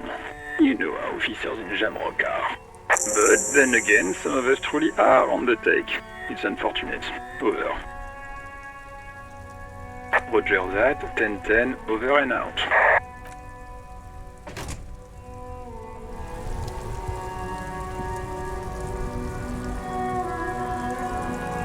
My man, you're alive. Almost. Kind of. Sort of alive? Man, what a day. I missed out on most of the action, but I heard it was quite the encounter. So what's next? You guys heading back to Jamrock now? Talk is local union muscle were behind it all. I'd reckon the case is closed, even if it kind of turned into a shit show. Hey, that's just what I heard. Old wives' tale. So, good luck with that, my man.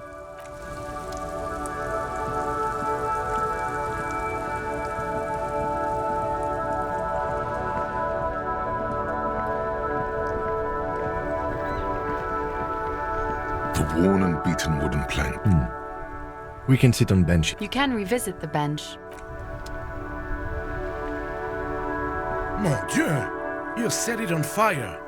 What kind of a policeman are you?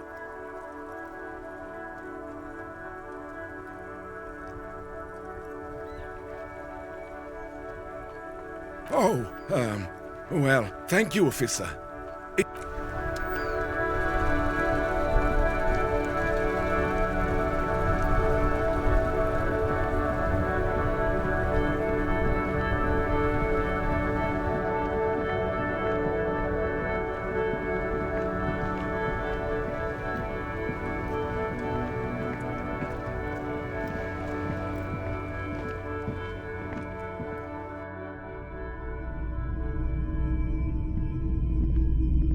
Between you and me, this is why I don't get involved in local politics. In its purest form, now.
Officer Harry, what happened? You're limping. Why are you limping? You look terrible. You're not limping. You're you. She sounds almost disappointed with you, reprimanding you for falling and hurting your knee.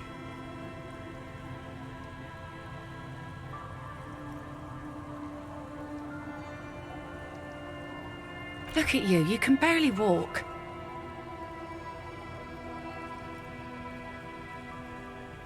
Is this from the shooting in town? We heard gunshots. Not that we don't hear gunshots all the time, but they were closer than usual. There was an exchange of fire on Rue de Saint-Guylaine. It's nothing to be worried about, madame. You didn't only get shot.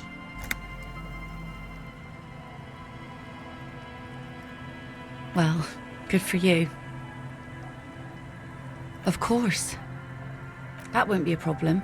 It's wind still and the tar just dried. We've got 2 days of relative sunshine ahead.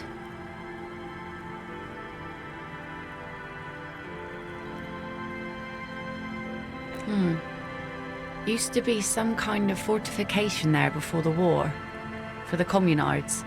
An anti-aircraft gun, I think. Bombed to bits in the landing. I haven't been there myself. Always steered clear of it. Hasn't been there herself. Who has then? My husband used to drink there. Him and his drinking buddies. Always seemed like a bad place to drink to me. People died there during the landing, you know. My mother told me. This must be one of the many fortifications that was used in the dying days of the revolution against coalition forces before they took this city.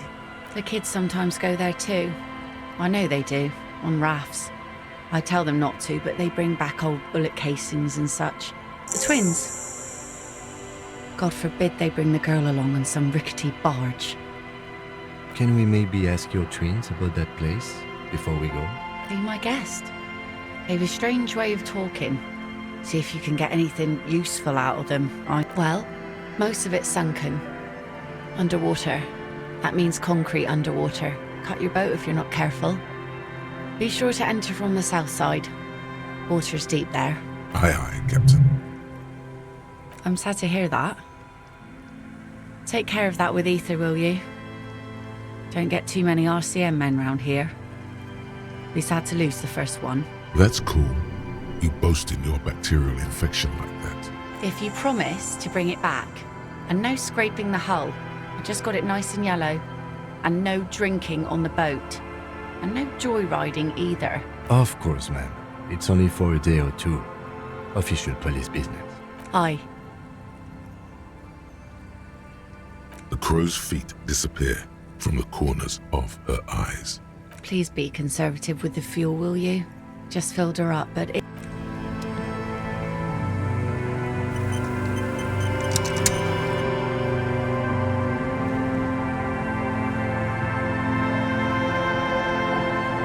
Our tenant, the policeman. I hope the waves don't keep you up at night. What can I help you with? Even I can see that. I told you not to bring your trouble with you, policeman. We've got troubles of our own here.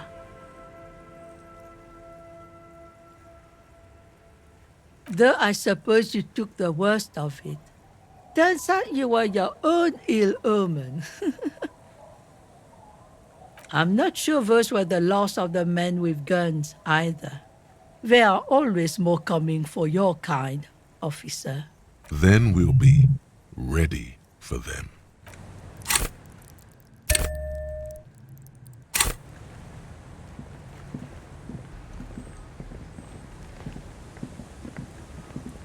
The scruffy-haired little boy kicks a stone while the other watches him do it.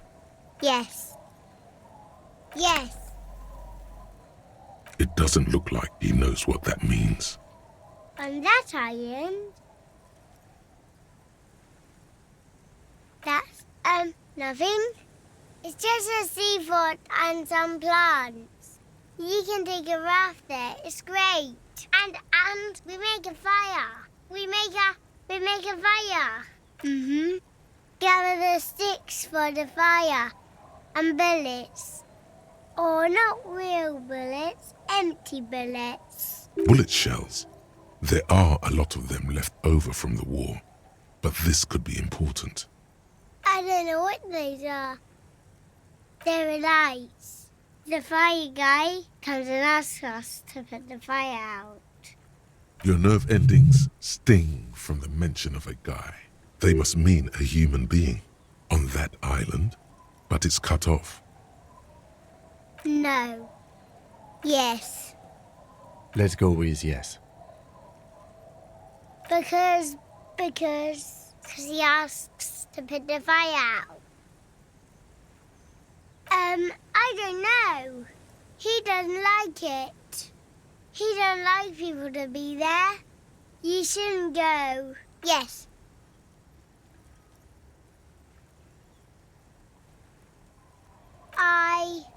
I don't know.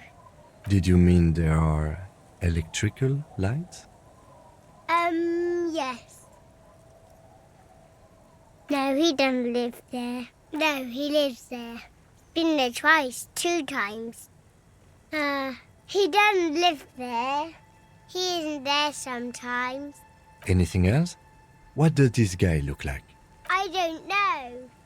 We ran. He just yelled we shouldn't be there. Our father killed himself. Don't say that, he didn't.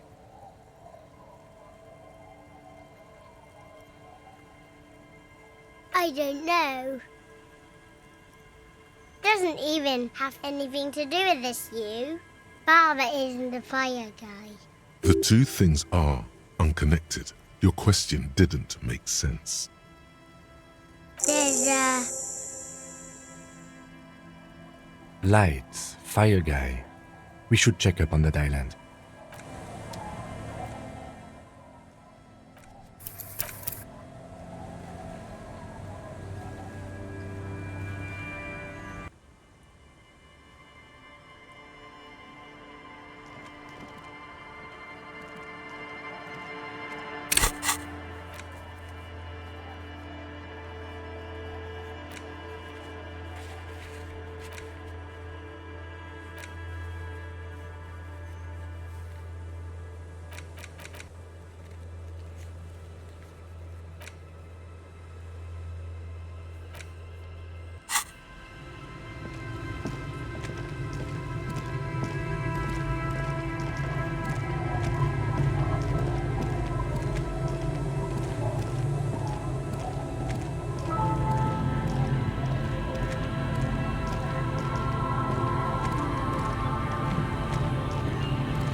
A skiff with a small steering engine in the back floats on the calm mirror of the sea. Its 2 seats are empty. Once you get in, that's it. One pull of the starter handle and you're off into the bay. A strange trepidation comes over you. Are you sure you want to go now? Have you made all the necessary preparations? Closed all your accounts? Remember what the net picker said. It's a small tank. You won't be going back and forth on this.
Oh, sorry, officer. Host almighty.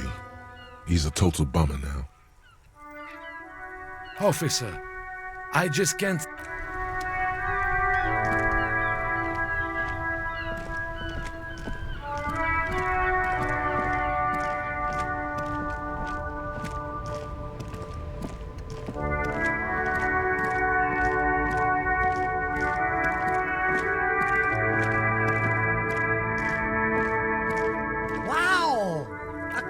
limping down the street, bleeding from the shoulder, face bruised, looking like hell? Cool! That's cool!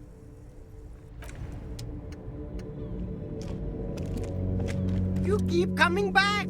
That's good, officer! Keep browsing those clothes, keep saving that economy. You won't regret it, officer. The speakers below are banged up and worthless. Super cool!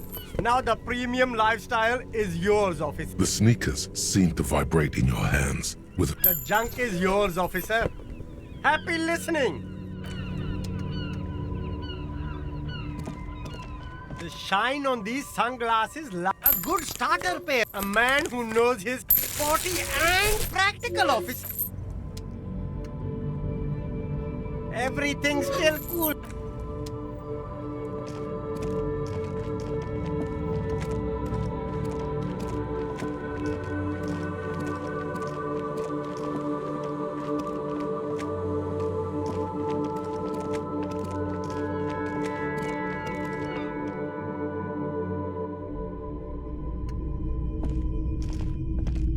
You see rows of toy soldiers guarding the rest. This set of soldiers, I think their poverty has been exaggerated for effect. When you place them next to the royalists, it doesn't seem like they could possibly win. I don't like either. he seems to have his own. All the old boomboxes are there. A typical Martinez streetlight sits among assorted floor and table.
Hello, hello.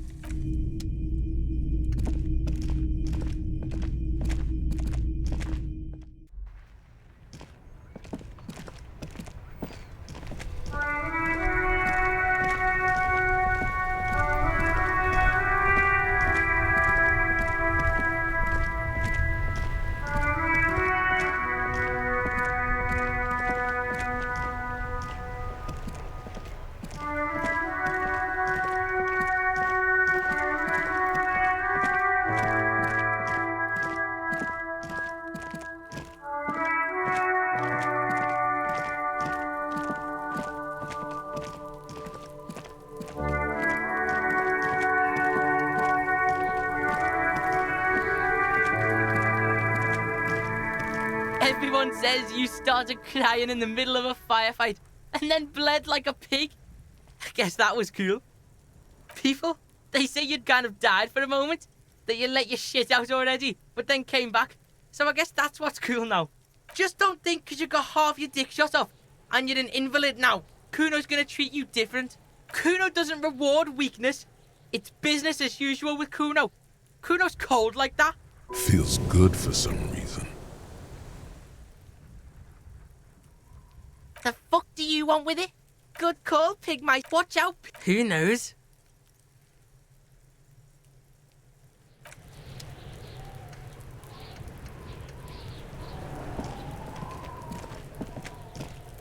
What do you see? I don't know. They're about the same size. Not the same boat, no, but they could be the same person. No, these prints are pretty standard.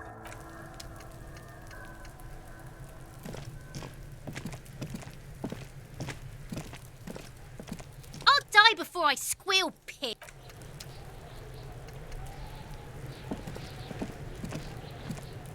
The trash container. The smell of rotten food rises to greet you. You see soggy cartons, dirty rags, and organic waste. You see, you've done this before. The movements are recorded in your elbows. No, searching for evidence in the trash. Good practice for dumpster diving. A box falls into pieces in your hands. Batiste Soleil cereal. There are plastic not much to see here. There's nothing more of interest in this. Wow, an armistice cap. Never mind. And is that cordon electric? That's too bad. Because all you see is a broken mug with a racist depiction of the yellow man frolicking in saffron. Only in its social... Interesting. Reminds me of the mug collection we saw in our weasel's apartment. An interesting little clue. Let's see where this goes. Or it may just be a coincidence. The container sounds a muffled gong.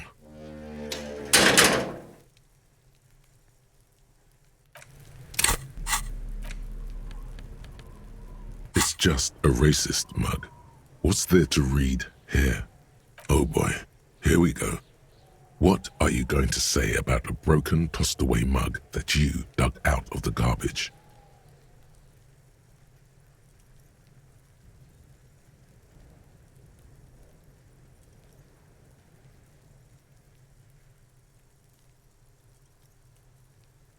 But it was in the trash. Why not just call it out when you see it?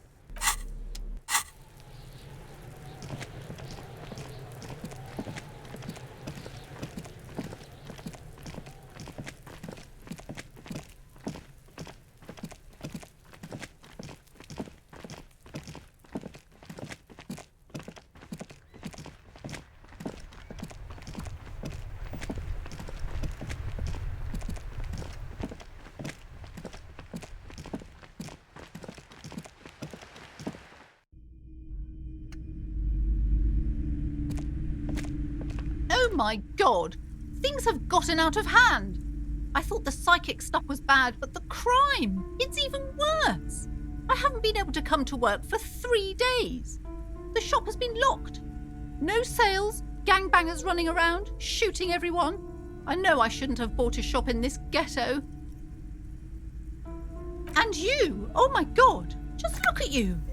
It looks like even the police can't. Maybe I should close the bookstore and open a psychic studio. I could teach people to protect themselves against bad energies and to fight crime. Yes, what Martinez really needs is more vigilantes roaming the streets. Exactly. It's a brilliant idea. In the meantime, do buy the books. As many as you can.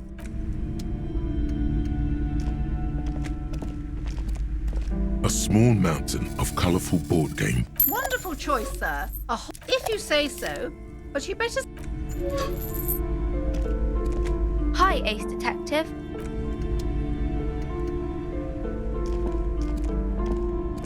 The display rack is... This is entirely, completely you. You have found the right books. Oh yes, certainly. Another good sale. It is a best...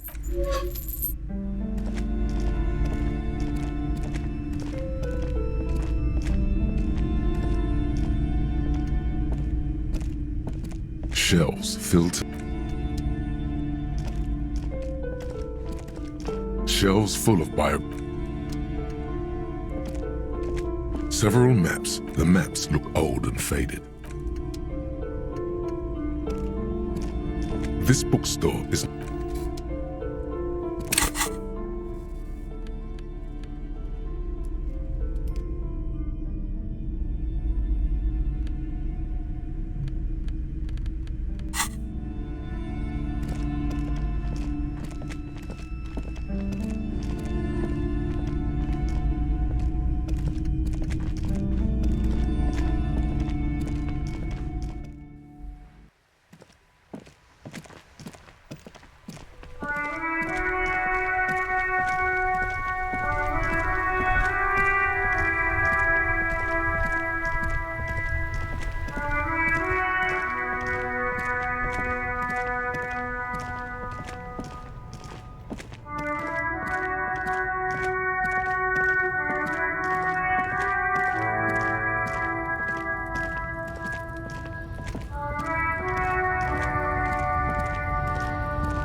Stares at you with respect, then gestures towards the trickles of blood adorning your clothes. There are types of danger. The one I'm usually concerned with is lung cancer or getting mauled by wildlife. Not bullets. It calls back to an older era where this hiding, gathering themselves. The harbor's in full lockdown, friend. No getting in or out for the time being. No, man. He says it matter-of-factly, like it's no big deal. Time will tell. I'll be okay here, doing lookout. Quite the sight, aren't they? Getting to like that red I am. Don't worry about me. I live to alleviate the worries of our brothers. You know it, friend.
The tear machine stands in the corner. Your bottles clunk into the machine. A small cabinet on the wall is filled with various medicine bottles, nasal sprays, and blister packs. Okay, here. I hope Saint Baptiste makes you feel better or something. You see several packaged. The packages are small, discreet, sloppily stacked, making them easier to take unnoticed. Here you go.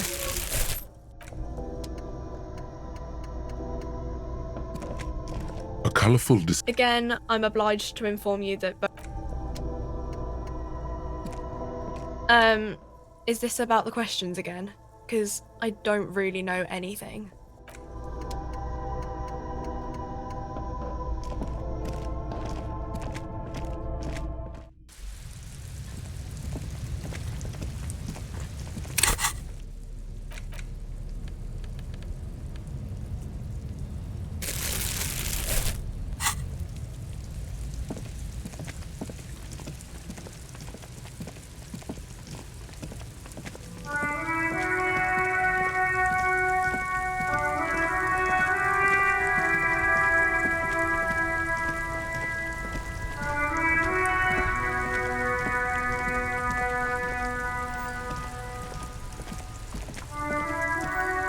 Inside, you see a set of steering levers. This is Precinct 57. How may I assist you?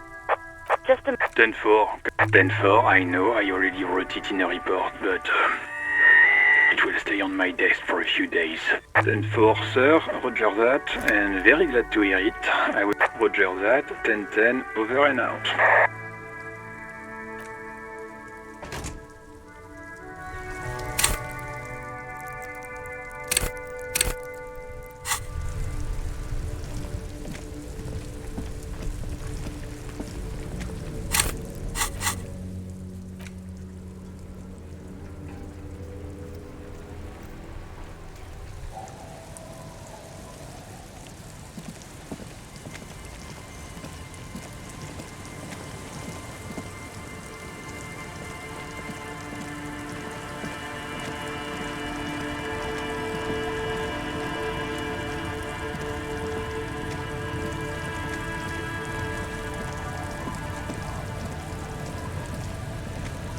The skiff floats once you get... Have you made all... Remember what the net picker said? It's a small tank. You... What?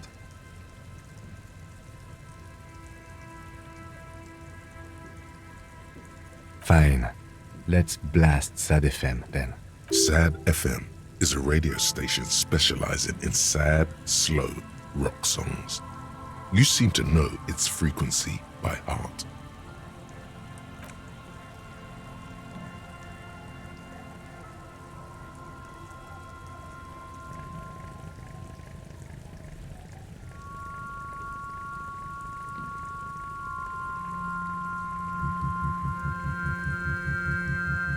Want to be free. Want to be free. It will last forever.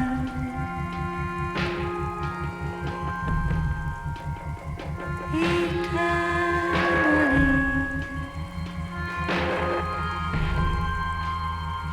Want to be free.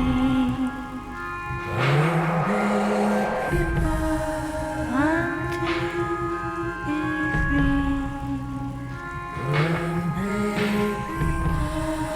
It will last forever.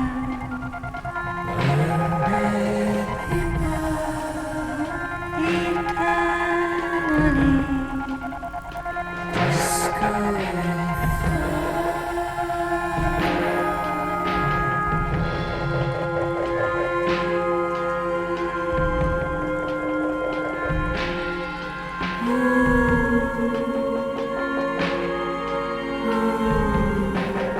Want to be free.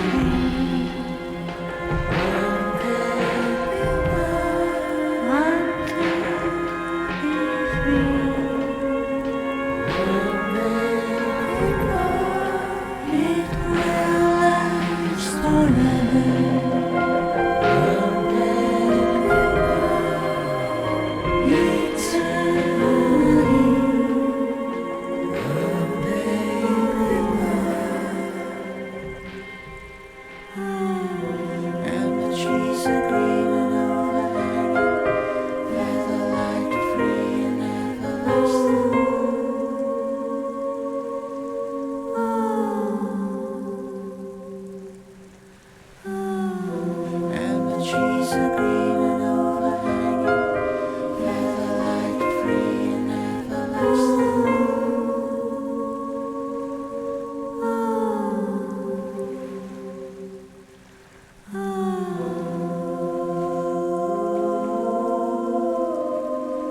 Want to be free.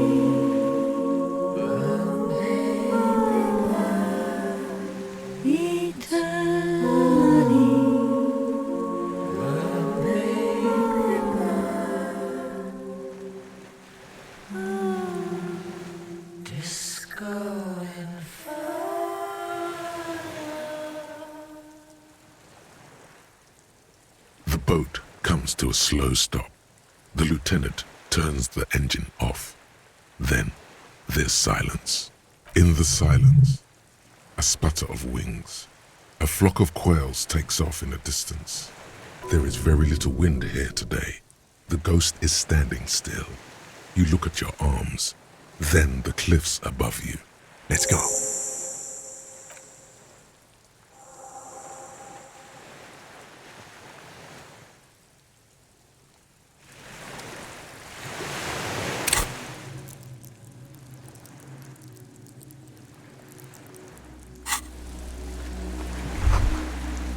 The chain trails off into the ocean, connecting the island to the supply depot on the coast. Ah, yes, so it seems. Technically, no, it doesn't. He's right. For bringing munitions to the island, maybe? And supplies? As a defensive measure, lock it off that side of the bay. From enemies. Enemies of the commune of Revachol. This sea fort was a revolutionary fortification, I believe.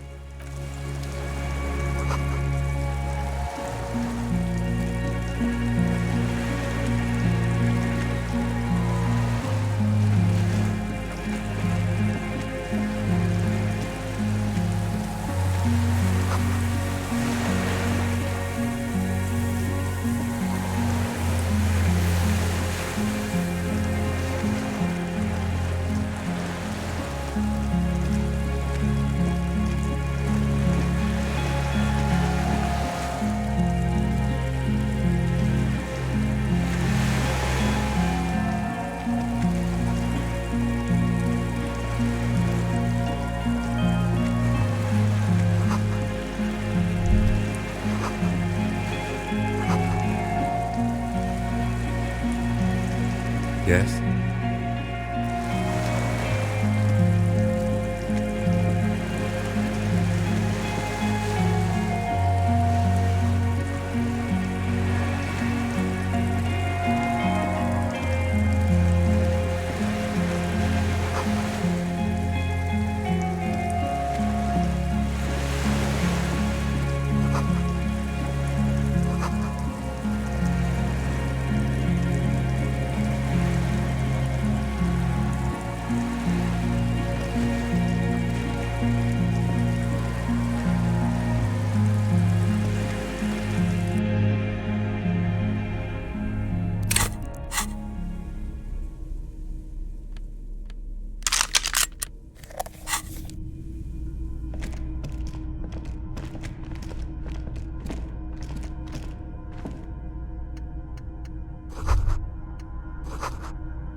An old cylindrical generator is nested above the ammo lift, with makeshift electrical wiring running out of its side and across the floor. The cables disappear into the wall to your right. The lieutenant puts his hand on the metal barrel, checking for warmth. It's cold now, but someone has been maintaining it. Wait, haven't you heard this before? Downstairs, somewhere? Liquid carbon. I would imagine it takes mazout. The kind that's favored by vagrants and fuel thieves. It's been a long winter. The lieutenant pauses. Something seems to be pecking at the edge of his concentration. He gives you a sideways look before adding, long and cold. There's no time to dwell on this moment. A hollow ring. The canister is empty. Dust falls from the generator and down into the ammo lift. I don't know. I'm not a philosopher. That is his idea of a joke.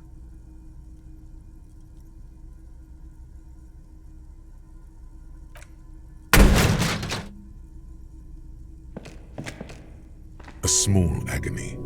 Minuscule bones may have fractured, but it proves the point. He nods approvingly. He even smiles. Someone with basic electrical skills has restored it in order to keep the room warm. Maybe it's the fire guy. The wind outside picks up suddenly.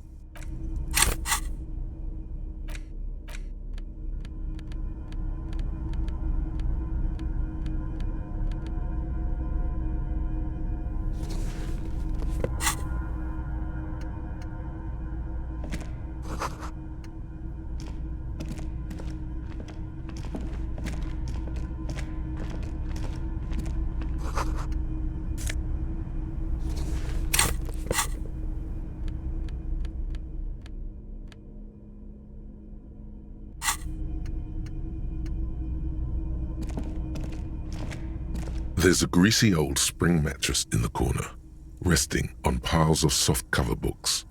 White linen and a pillow are visible under a worn-out caracal blanket. Someone has been squatting here. The linen is fresh, recently washed.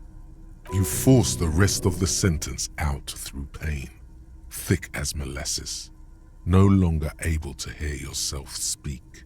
You know, officer, you can rest here if you are feeling tired. I will keep watch. You could use some rest for what's ahead.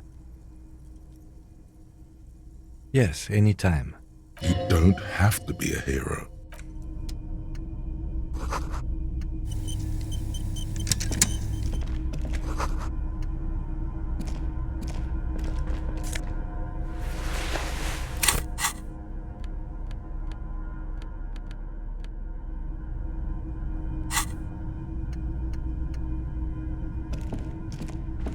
Books and magazines lie scattered on the floor and on a makeshift cupboard.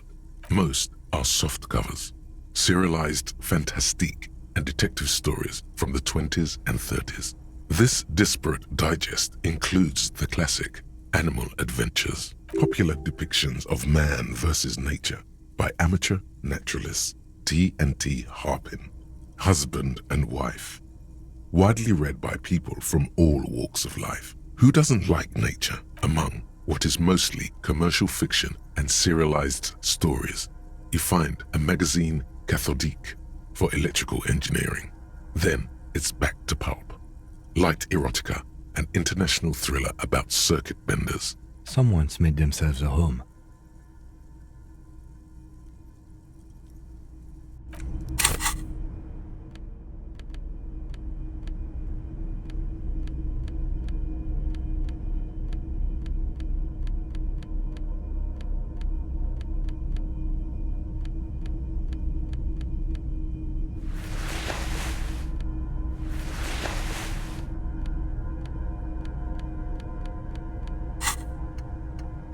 Soft covers, serialized not that you can tell. This is a digest of someone who's dead bored. Maybe it's a little old-fashioned. The print in some of these is pretty small though. This person has good eyesight.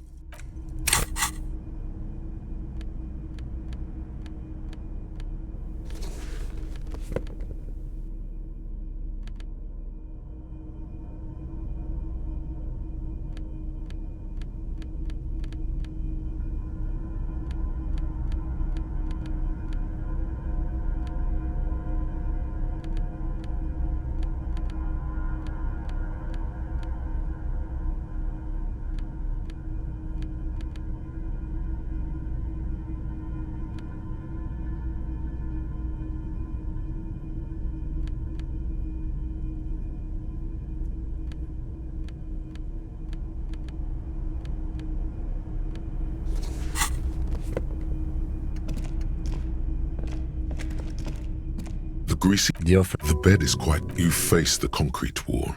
There's less light there, in the dark corner. You didn't realize how tired you were. Your body is still nowhere near healed. The blanket feels cold. The entire room does. Concrete and cold. Minutes pass. Half an hour maybe. The sounds of the sea beyond grow distant. You feel yourself standing up in the darkness, right next to the mattress. Slowly, the world begins to hatch from the blackness. It's evening. Sleep.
Dolores Day, the innocence of humanism, internationalism, and the welfare state turns around to face you.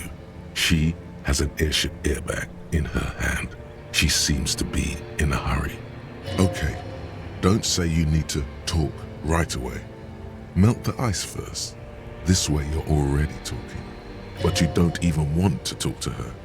She would only be cold and mean. Let her go. Let her go. This is the holy queen of the territories of Mwindi and Insulinda. Think of the historic knowledge we could glean. This is a once-in-a-lifetime opportunity to win her back. Win her back. How does that fit in here? And what is the Holy Suzerain doing here anyway? Hey.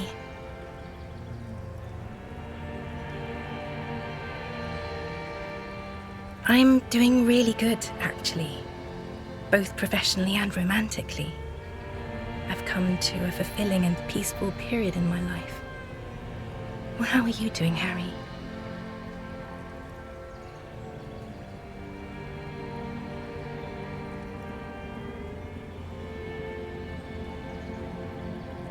Don't say that. I know this positive thing sounds stupid to you, Harry, but it works. We all have an obligation to be happy. You too. And you will be. Now. This is everything I always warned you about. I'm going to Morova. To live there, in Grad. It's 1 million kilometers away, Harry. Might as well be another lifetime. I'm sorry. I was heading to the aerodrome. I just don't have time to... She means she doesn't have time to tend to your emotions. She sighs and looks over her shoulder. What are you doing? Stop saying things like that. Just my scepter, my globe cruciger, a spare silk gown, a toothbrush, travel documents, the crown of immortality. Oh, this. This is just a wreath. The crown of immortality is made of rarefied light, mana and raw palladium. It was passed on to me by the rulers of late antiquity. She looks at the suitcase, not knowing what more to say. Then, over her shoulder, silence. Her nuptial gown flows in the wind, wraps around her holy body. Anyway.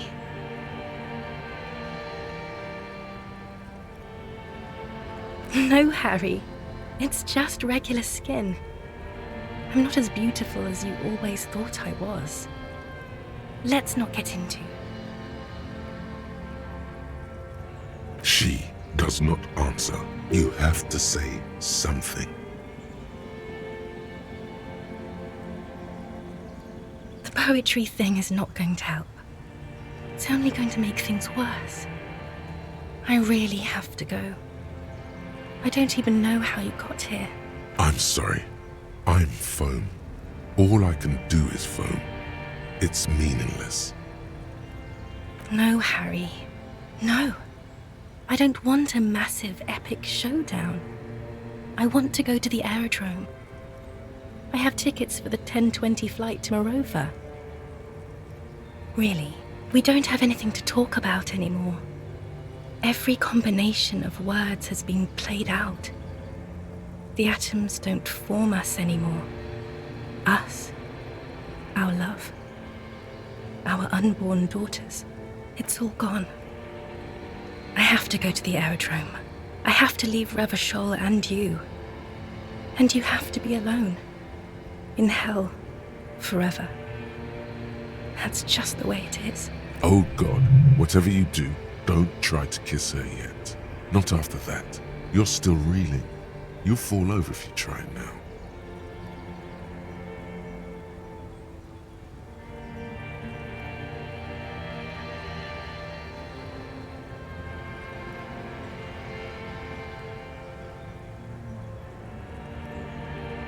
I don't want it.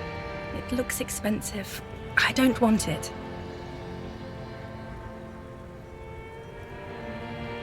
Please don't give me any gifts.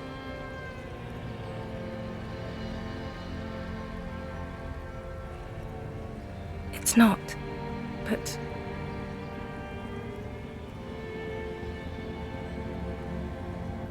I don't know why I said but. There is no but. That's it, yes. We've talked about it a million times. You will get over it, just like I did. People do. Things will get good for you again. Where in hell? Stop. You're only making it worse for him. You never help with anything.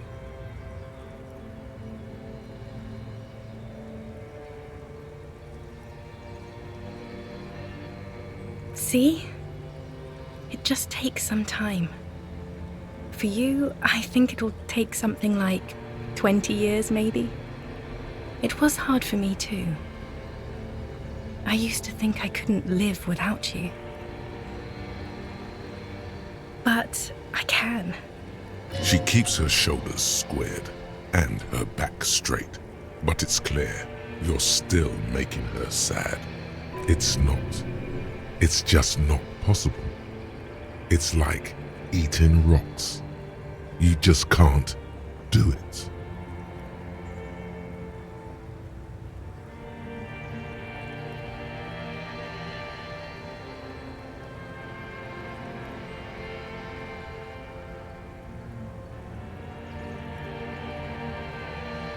Yes. It only took me 1 year, maybe 2. Phew. Yes. But that time is gone now. So very gone. There is a silence. She looks at you, then over her shoulder, then corrects the wreath on the dome of her forehead. As you talk, it feels like chewing on gravel, granite, steel bars. It's okay. No, Harry, we can't. We already tried again, and it didn't work. Is that how it is now? We should just try all good things twice and then give up. By that logic, not you too.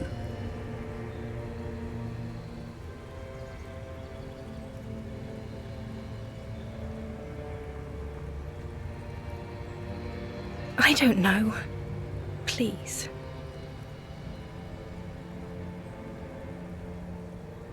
Harry, we can't be together because you're insane. She avoids turning them to you. They're turning moist now. Her eyes. She slowly shakes her head and tries to get a hold of herself, brushing her hands in her gown. You know what I mean. No, you don't. You've worked there for so long, you can't even talk like a normal person anymore. It's always lists with you, questions. Questions? Did someone say questions?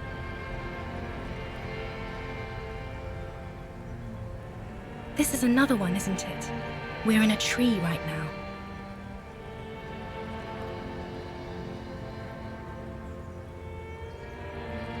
It's not just the lists or trees or whatever. You get sad, Harry. Too sad. People can't get that sad. It's impossible to watch. Other people get sad too, but not like you. You stay down for years, and then you start beating things. You get violent. In conclusion, you're ill. You're an old, insane man. And you have to be in hell until the end of your life.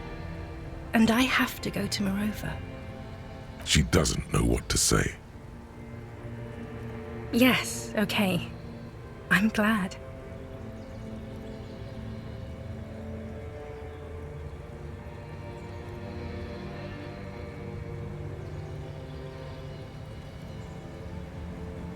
It doesn't sound like you're better at all, Harry. It doesn't even sound like you're a moralist. It just sounds like you want to win me back or something. I don't want you to try that anymore, okay? It's too sad. I need to go. Total annihilation. We got annihilated, Harry. It wasn't about responsibility at all. It was always only about you having no power at all. Over her, yourself, anything. That's why they didn't take you on that airship. You're insane without her. I have to, Harry. Really, I've already missed the 8:30. I'm gonna go now. I was wrong. You don't have power over her anymore. You shouldn't have said that. I am wrong about everything. You should go on without me.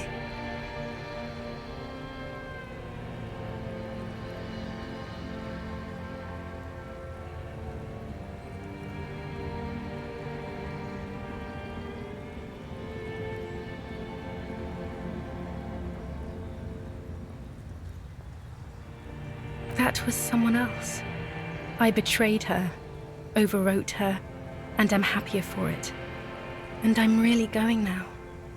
The time is up. I must be on the 10:20 flight. I won't see you, but you will see me. Oh, Harry, this is a dream. Can't you see? I'm already in Morova by now. Who knows how long ago this happened? A year? 2? 5 years ago? Right here, tomorrow night. Once this dream starts happening, it keeps happening. 3 times a week, at least. And Harry, it really, really looks like it started happening again. There's the video rental. I'm suffocatingly beautiful and young. And I smell of tutti frutti chewing gum, like I did that time when I asked you for forgiveness. After leaving you the first time, so long ago. Oh yes, this is real darkness. It's not death or war or child molestation. Real darkness has love for a face. The first death is in the heart, Harry. See you tomorrow.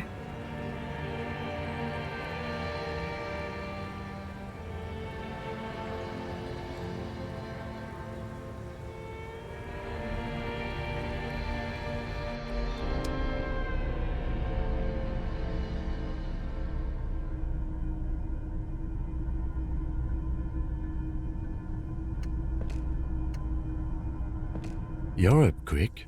How was your sleep?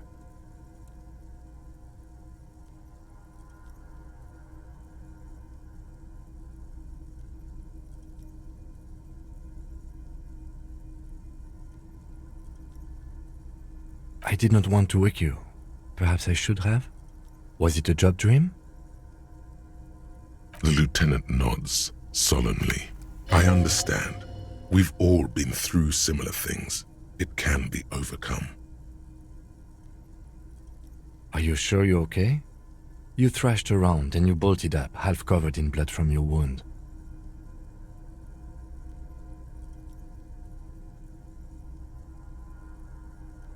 Okay.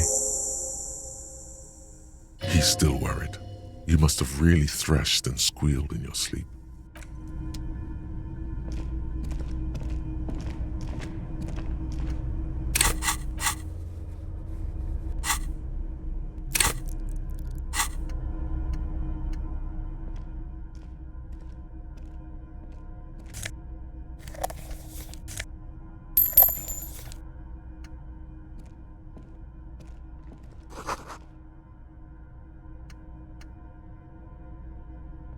You see a small metal door nested inside a larger one, a heavy steel blast door. There is a conventional keyhole above the handle. Another part of the island, probably. The lock looks like it could still be usable. Maybe this is one of the doors we don't open? He's right. It would be better to open its big brother. A powerful engine hangs under the ceiling. It must control the blast door. I think there's a console just southeast. Let's look around. Getting the blast door open seems like...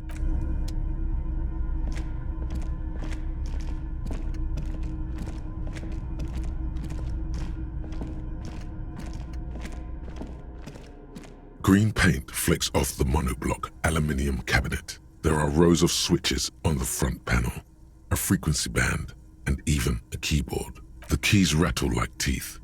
This keyboard hasn't been functional in decades. The console of an antique computation device. The generator upstairs, with wires coming out, they terminate here. Possibly. Urgence, ouvert, allumé, radio diffusé. It sounds like this device was used to control the electronics here. Maybe it still does. This device was used to control the electronics in the room. It could open doors, control lights. We need to restore power before using this, officer. The generator, it didn't look like there was fuel in it. We should look around outside.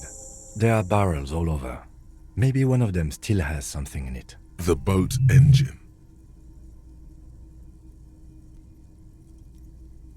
But officer, then we would have to swim back to the mainland. The consul stands by.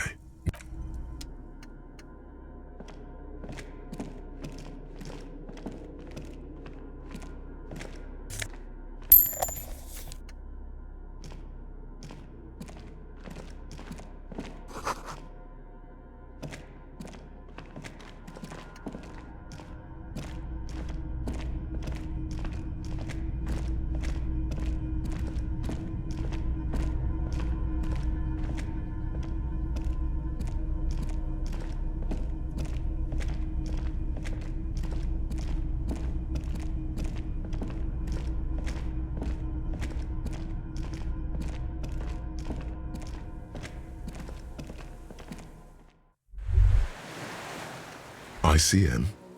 This feels familiar somehow. Insulindian Citizens Militia. It's the official name of the Communards Army. The black and white army of the revolution. Sounds an awful lot like. It does. The RCM may descend from the ICM. It's impossible to say. It was chaos after the war. The name was good for getting people to join us. Revachol West was mostly workers and criminals. Nice political thoughts rush through your neocortex. A mediocre athlete would pant from dragging around his body on a busted crutch. But not you. You're thinking about politics with blood dripping down your thigh. There were all sorts of groups and groupuscules back then. It doesn't really matter. No, an upside-down star. With its horns in the sky. The symbol of the commune. No, that's the uninhabited archipelago. A DeLorean-era symbol of Insulinda. After 44 years? That's not nearly enough to hide what happened here, Lieutenant Gefreiter. One of these barrels was still leaking fuel, as you saw.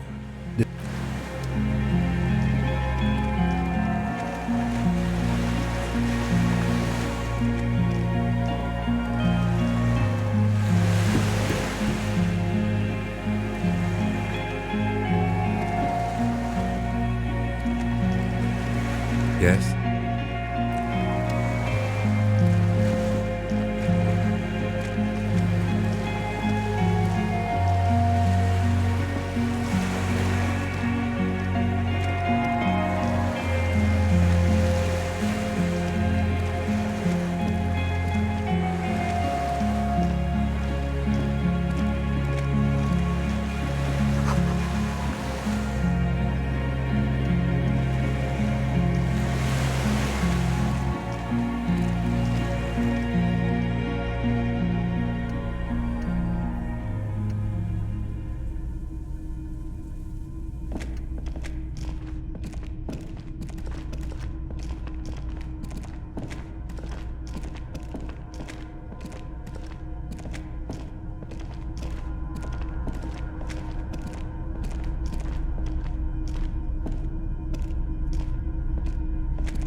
Possibly.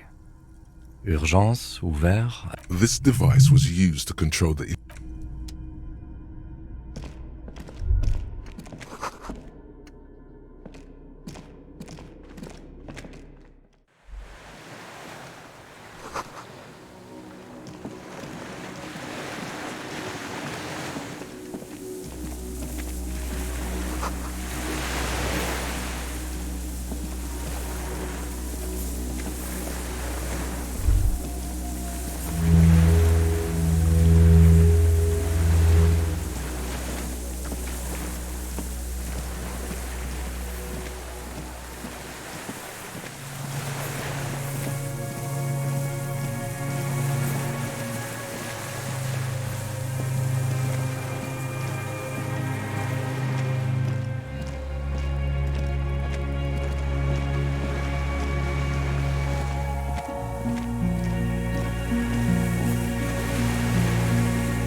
A strange feeling looking at the water.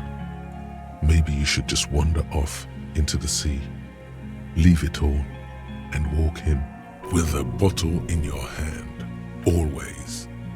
Perhaps there's someone there, where it has always been, in front of the video rental, on the corner, maybe. You know it's going to hurt. Yes, cold and still. But love is warm, like the inside of her mouth. Yes, yes, yes, yes. No, we're not starting with that. Not now. In the still mirror of the bay, you see Martinez, reflected. Tall edifices of ruins, islets and posts like stepping stones.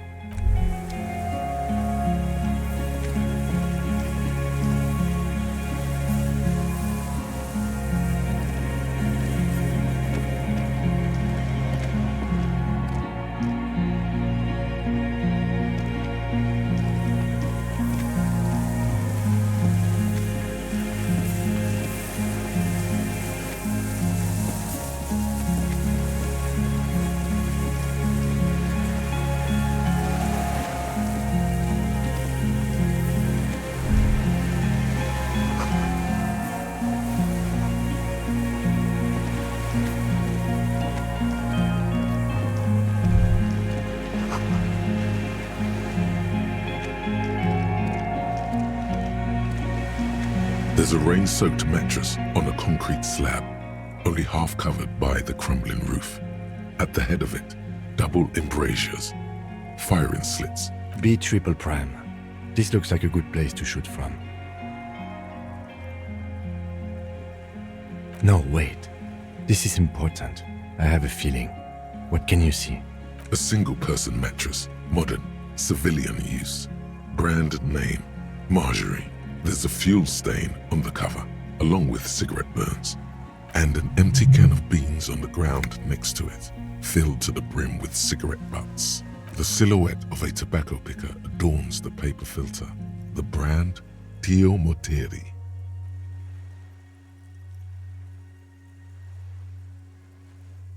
Could be a coincidence. Or the same person has visited Land's End and here. I didn't see any signs of smoking inside though. If people live there, they keep it tidy. This here may also be a smoking spot. There's a firing slit in the wall in front of you, like a little window. Quite old and grimy from years without cleaning by anything other than the rain. The springs screech as you lean on the mattress and crane your neck to look out. Trepidation, a tingling feeling in your stomach. A small piece of Martinez coastline opens up in the square in front of you, like a tiny landscape painting. 1 kilometer across the water, the ruins look familiar. A towering skyscraper, its top floors shaved off by artillery fire. Capeside apartments. Rue de Saint-Ghislain, 33A and 33B. The red chimney and collapsed back of the 4-story tenement in front of the Whirling in Rags, Rue de Saint-Ghislain, 10, the doomed commercial area. The box-shaped silhouette of the Whirling in Rags. Its sloped roof, a tiny fleck of light catches your eye on the rooftop, sunlight reflecting off the upstairs window of Clausia's room. What does that mean? Do you have line of sight to the window? I can see it. Through the scope of a rifle. The shooter would be prone, lying on the mattress, barrel resting on the embrasure. Cheek against the cheek rest, hand on the hair trigger, on a calm day like this. Good. I think we have it, Detective. The origin of the shot. This is the sniper's nest. Affirmative.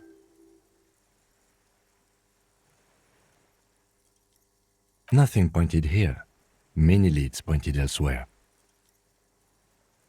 He looks north, over the fortification, then at the mattress. He's conflicted for a second. There's guilt there. It takes him a moment to rationalize it away. Where? He does not answer, just nods. With his back hunched, he looks around once more and says, "We should move now."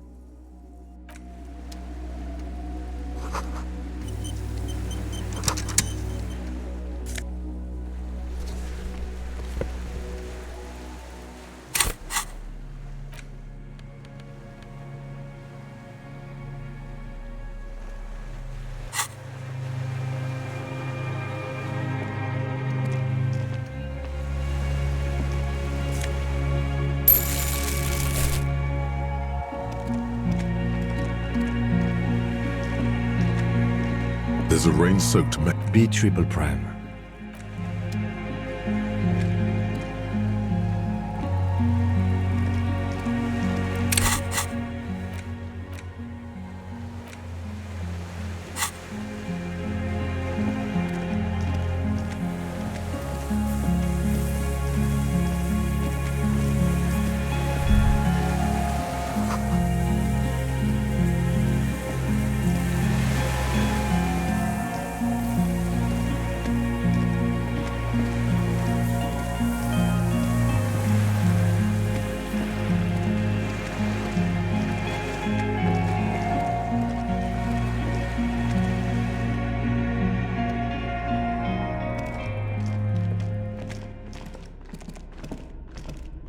The console is powered off and covered in dust. Urgence Ouvert reads,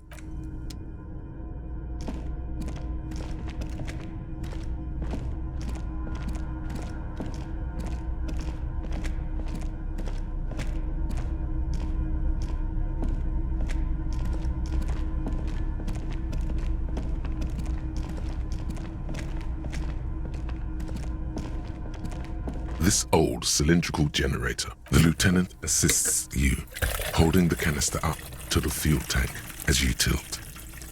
Dark brown, viscous fluid pours out, and the room fills with a chemical smell. There's a red starter switch on the side of the cylinder, and the recoil start wakes the old generator up. The machine sputters like an old warhorse before settling down to a rattle. That should do it.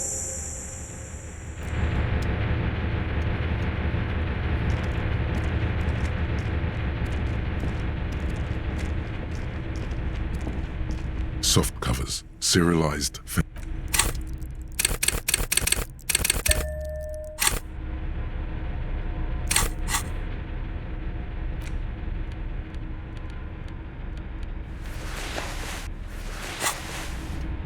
Soft covers, serialized fantastic. Oh yes, under the bed, there is a rather extensive collection of critical theory, that is, dour, life non-affirming left-wing literature, published by small imprints such as Abattoir Firm and Ouzia. It's not exactly like reading.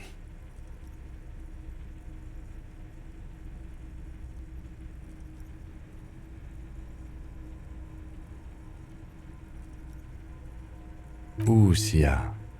I agree. Humanitarian sciences. It stands out. Not a lot of critical theory around in Ravachol West. Your incendiary remark has failed to provoke him. Wasn't there some in the communist students' room? Well, yes. That one student did. The little books seem inconsequential next to the big pile of frivolous entertainment covering them. Again, I am not a philosopher, but whoever has lived here... Interesting.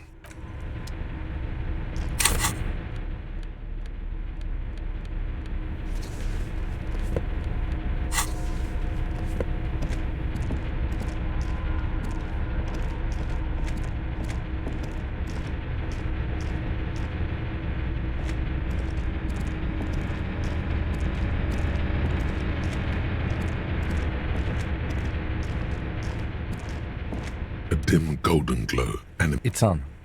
Turn emergency open. Automatic boot. The blast door opens with a series of clicks. A shaft of light appears, then widens as the light shines in.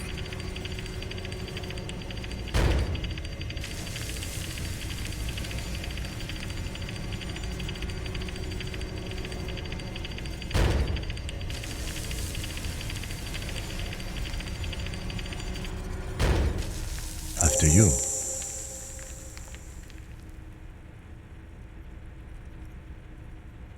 So did I. Not back there, but I felt it since we came here. I don't know. A thin wisp of smoke rises from a charred black fire pit. Don't worry. I have a gun. I know. It was not easy to acquire. A dim golden glow. The lighting in the room turns on with a sizzle. The dial slides under the dusty glass, dark and silent, despite the power being on. You make out defunct stations on the UKV frequency. The words Insular. This is an off-air radio computer, I believe. It's an air-gapped system.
An old man, wearing tracksuit trousers, leans on the frame stock of his rifle. He gathers a big ball of spit in his mouth, then spits it out into the extinguished fire before him. He raises his black eyes, hooded by creased eyelids, to meet yours, unclouded by cataracts. His eyesight is sharp. He's practically tearing up from spite. Hatred got the best of him a long time ago. This man hates everything.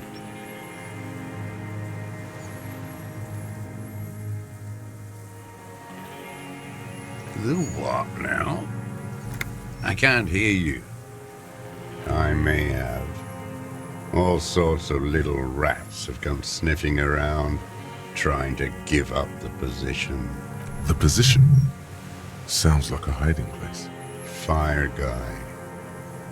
Regressive bourgeoisie henchman. Can't even talk like a grown-up. My eyesight? Yes. Helps me see all the shit. I did. And you opened it. How? I should have burned that console down. Reactionary rock and roll music. Playing on the water. Told you we shouldn't play sad FM. I did. We have entered a world where he said you shouldn't. It is the only world. The fascists were right about rock and roll. It is degenerate. Hip gyrating, mental illness music. It's not nice. It's a piece of shit. But it gets the job done. It's a Triangong 446. Southeast Samaran made. Exotic. Must be defunct too. No modern rifle manufacturer of that name springs to mind. A Samaran rifle. It was sent to us by our brothers in the Signal commune. Military aid. It has stayed true to him. He can still make it sing. You heard me. It's good now. Like chalk wiped from the board.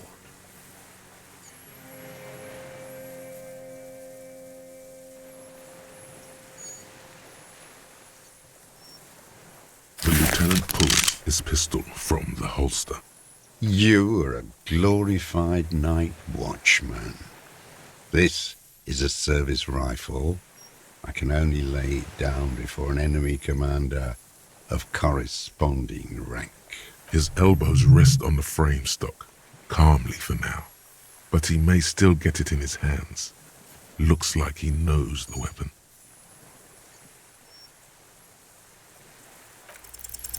The words, "I am an enemy commander," sound cold as iron from your lungs. The old man still hugs his gun. And what rank would that be, dog? A big wheel of the 4th Regiment of the Pederast Army. To hell with it. It's a walking stick anyway. It's out of bullets. Like an amputated limb in the sand, he stares on, his wrinkled mouth moving without a sound, a strange sadness, like a song. The future teaches you to be alone. The present. The present to be afraid and cold.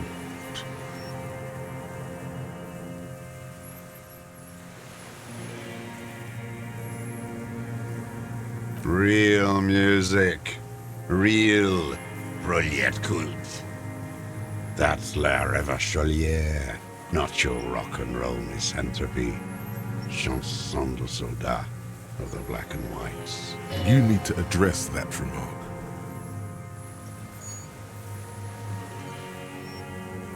The job of a shitlicker. It is the anthem of the world revolution. In Grad, they sang Brave Children, favorites of history.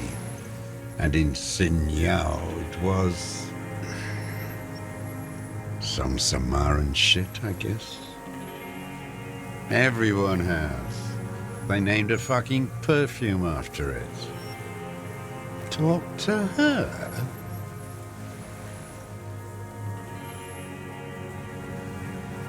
God's shithouse. Should have taken it down like they did in Grad. Dismantled it for firewood. All around you, the air slowly circulates the islet, carrying little swallows and black-beaked seagulls in its slow drift. They all, every one of them, every bird, mammal, and crustacean, keep their distance. How did it go? Something about shooting rabbits. I don't know. I can't remember. His gaze follows your motions. The rifle feels surprisingly light in your hand. Frame stocked and patched in places with tape and wire. Still warm from his parched hands. Not the metal. The metal is ice cold. This weapon has been modified several times. The rifle's in a shabby state, like a crutch that's seen too much travel. Hieroglyphs are embossed into the forearm, made of walnut. On the butt, you see Vespertine writing, burnt into the wood. Triangong, 4.46mm, made in Sinyao. Worn, personalized even. Looks like this weapon has seen a lot of use, hasn't it, sir? No response from the old man. The plastic cape around his shoulders rustles in a small bout of wind. Jacketed, military-grade ammunition. Stable in flight. Good for hitting something that's very, very far away. As he speaks, he stresses every word. He's liking this. I wonder how old it is. The old man does not answer. He just stares in front of him. The old man keeps following your motion with his gaze. Some kind of involuntary response. Something is slightly off with his motorics. This looked very much like the murder weapon. It could be used against him to get a confession. In time. My name is Josef Lilianovich Dross, Political Commissar of the 114th Anti-Aircraft Division of the 4th Army of the Commune of Revachol. I am a deserter, a partisan, and a prisoner of war. This is my termless surrender. The Commune of Revachol? Do you mean the ICM? Your holdover from the... From the Insular Indian Citizens Militia, the army of the revolution. I was recruited in Jamrock in '07, trained in the École de Contrôle Orient, and consigned to emergency defense duties in '08. I left my unit on the eve of the landing. When I returned here on May 14th, the Commune had fallen. Still armed and ideologically trained, I wrote a criticism of myself and resumed partisan duties. 51 minus 8 equals 43. No. I've been on other islands, too. I was an Resurrection until they turned it into a spa in 18. Then I was an E-48, a nameless sound, until the sea washed over it. Then I came back here. That was 22 years ago. 43 years and 10 months. It's too long. It's not how a human being should live. But I couldn't just forget what I saw. He just couldn't. He nods, but he can now. What have you been doing during all this time? Hiding, fishing, waiting. Where the afternoon grows late, on Rue de Saint-Ghislain, people walk home. Street lights will soon be lit. Further inland, the streets are alive with workers, men, women, children, street hawks and migrant laborers. The temperature is steady. Alto cumulus clouds form above Precinct 41. 2 police officers step out of the Whirling in Rags cafeteria. Satellite officer Jean-Vic Mayer inspects a series of burnt black letters splashed across the plaza mosaic. Patrol officer Judith Minot points west. The fishing village. She glances at her watch. We meet in 15 minutes. It's a 10-minute walk. The officers go, leaving behind the writing, still smoldering. One day, it says, I will return to your side. Always waiting. For her to return. Her who? Girl, child, revolution. Always.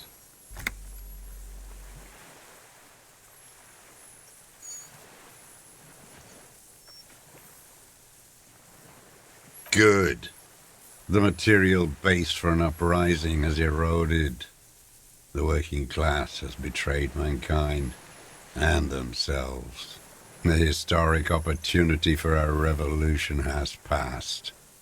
It will not come back anymore, however hard I try, whatever I do. I was just 16 years old, 15 when I volunteered.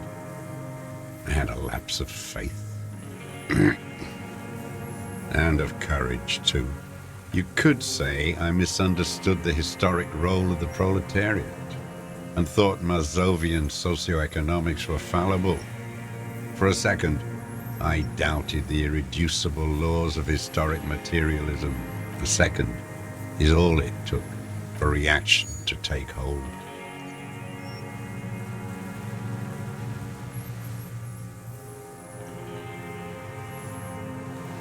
Petty bourgeois terror. It's in all men. It's the same thing. You haven't seen it. Not really. Not naked. It's impossible not to be afraid. It remains unclear what it is. He makes leaps he doesn't expect you to follow. And this was when? May the 13th, 08. 44 years ago. The horizon was black with coalition airships. Their petroleum rose to the sky, and it looked like it formed the clouds. Storm clouds. When they started shelling, it was dark magic. The combined might of international capital. All at once, all the greed and terror in the world tore into Revachol. It lifted streets from the ground and turned houses into ghosts. We were in the flak tower, huddled on the floor, The artillery was 80 kilometers away in Ozon, but I knew the commune would fall. We would all be turned into ash. So I said I was going to the map room. A terrible shame, still within him. The lobes of his ears are red with it.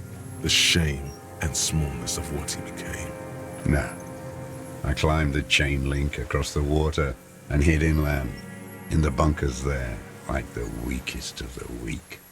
A mouse, frightened at the ordnance all night, and the sound of the rotors in the morning, whirring. Airships.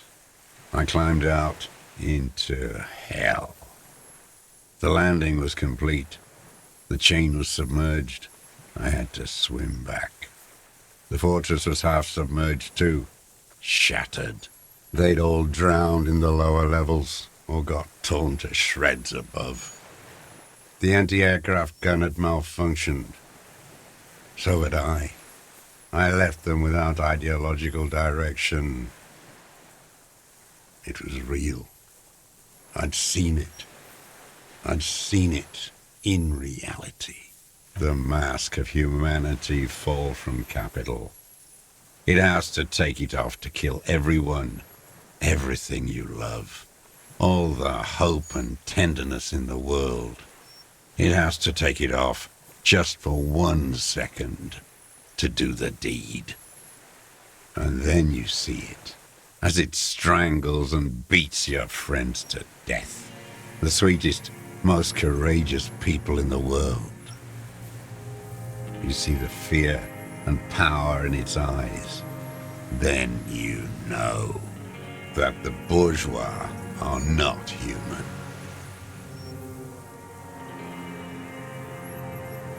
The old man does not say more.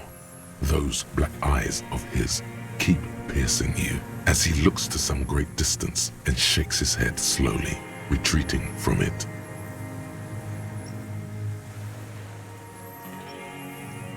It's not an island, Dwat. It's a defensive fortification of the commune of Revachol. The congenitally deformed King Philip II built it to restrict access to the Bay of Revachol. We captured it in '02, retrofitted the fort with an AA gun to defend against an airborne landing. Against the whole world.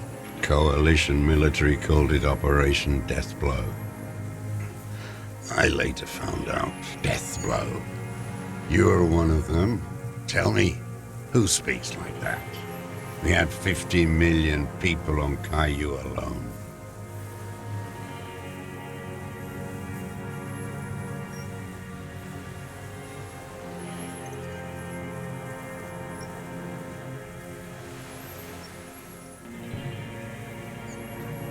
Sure you are. You're RCM. Answer me. Who calls an operation against 50 million people Deathblow? You don't know. You haven't seen it. Iblis, the black-eyed angel. Shaitan Ahura, the darkened one. How does anyone survive? I steal. Now hold on there. You're insane and grotesque. Everyone steals. Vegetables, supplies. It's the life of a dog. How is your health, Mr. Dross?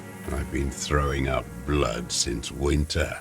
Red, like beetroot. He does seem frail. Gaunt for his age. More like 75 than 65. Trouble putting on weight could mean cancer. The RCM can provide medical services. You need to be looked over. I need to die. You don't have medical facilities. You have guns. You also have Druami.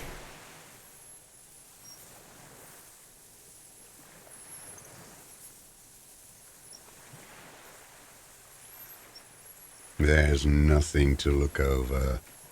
The triage is in, and it's black. Administer morphine. Moribund. I haven't.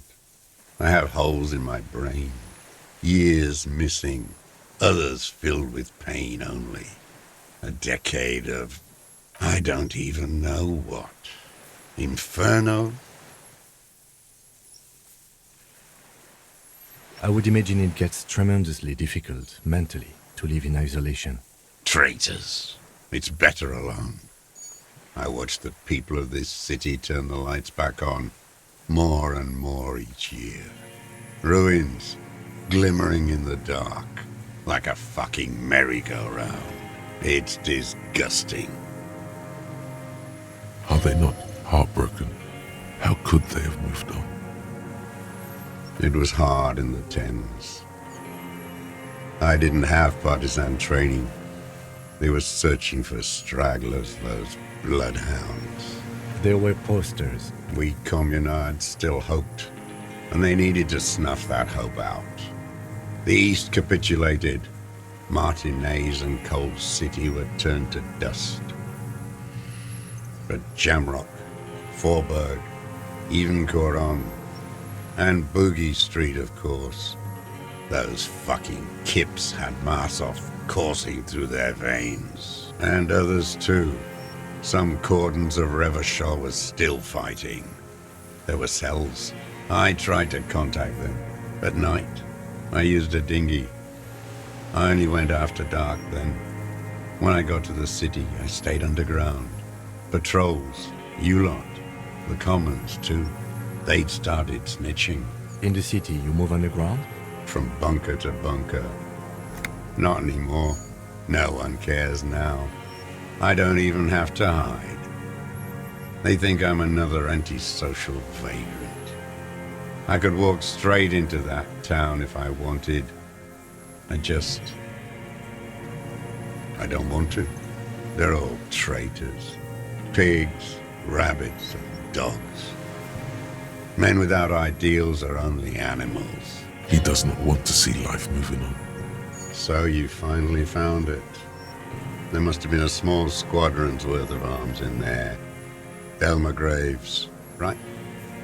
Useless now. So you've been there? Sleeping. Some nights, ammo scrounging on others.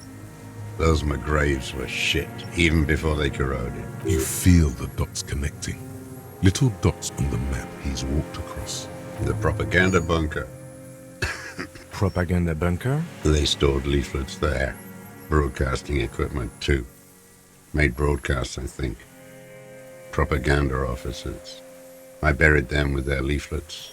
They killed themselves. A lot of our boys did. I spent some winters there. Never liked it.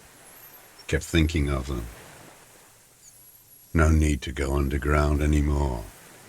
It's better in the ruins, on the ground. I do.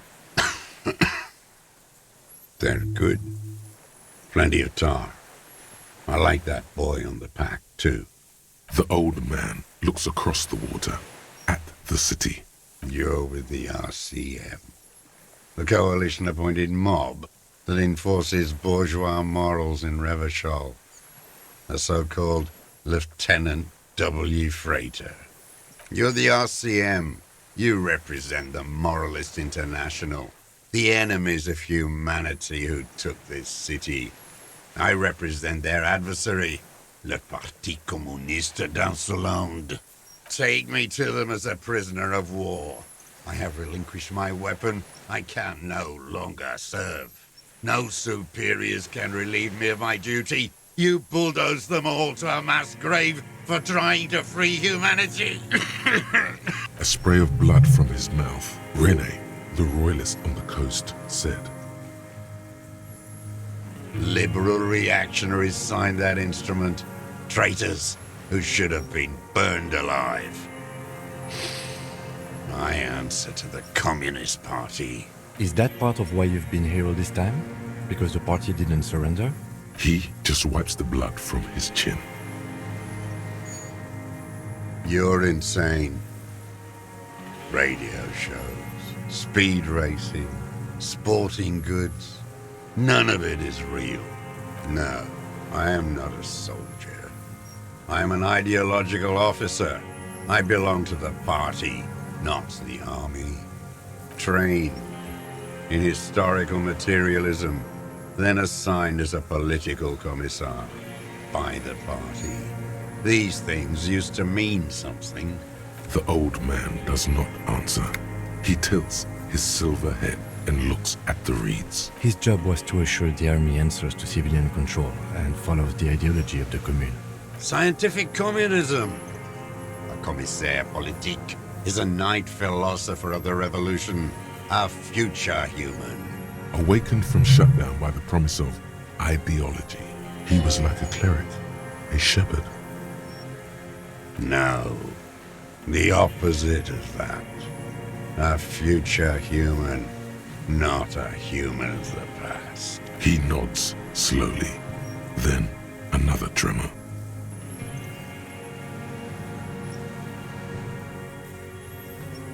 No, you're not. You're part of the meat shield. The human shield that surrounds the fascists while they kill and rape. That's what you are. Detective, we have not come here to discuss ideology. We have come to ask questions regarding... The old man spits into the fire pit. He does not say anything more. A jitter passes his lower body. There's definitely something off with his body. There's nothing serious in this world. It's a farce. I've used it for killing people. Killing people? It's a gun.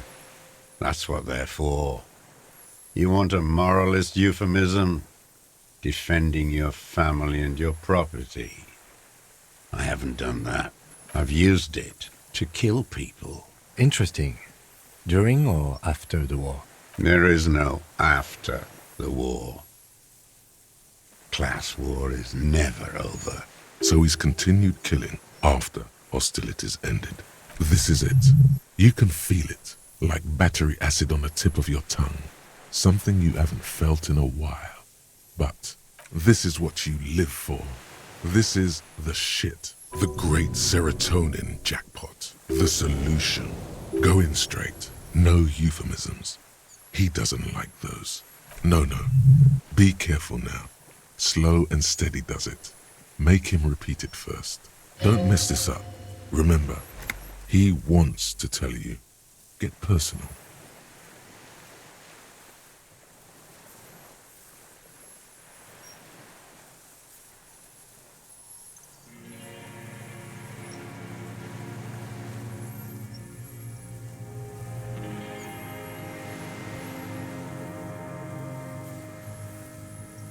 I don't want to tell you anything, you grotesque murderer. And why did you think that was a good idea? Don't listen to me. I'm wrong all the time. Nothing comes to you. Silence. His black eyes look at you, and in them a chill, like electricity running up your spine, crawling into your skull. All is not as it seems. Detective.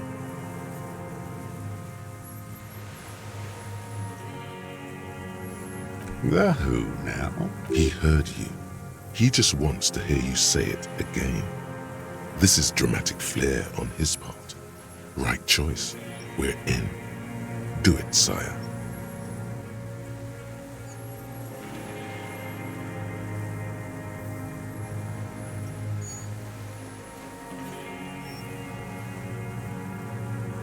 Oh, yes. That one. Ugly piece of work, that boy. Did you kill him? I am a son of a welder and an officer of the Commune of Revachol.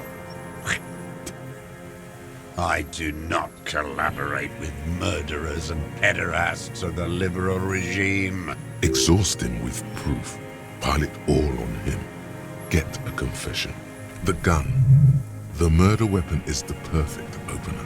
The scent of blood in the air. But what else? There was something you can't remember. Something about the tracks.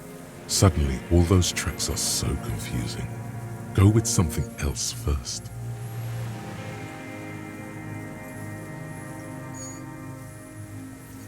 I saw you poking around there. Looking for evidence. You're damn diligent when it comes to dead fascies.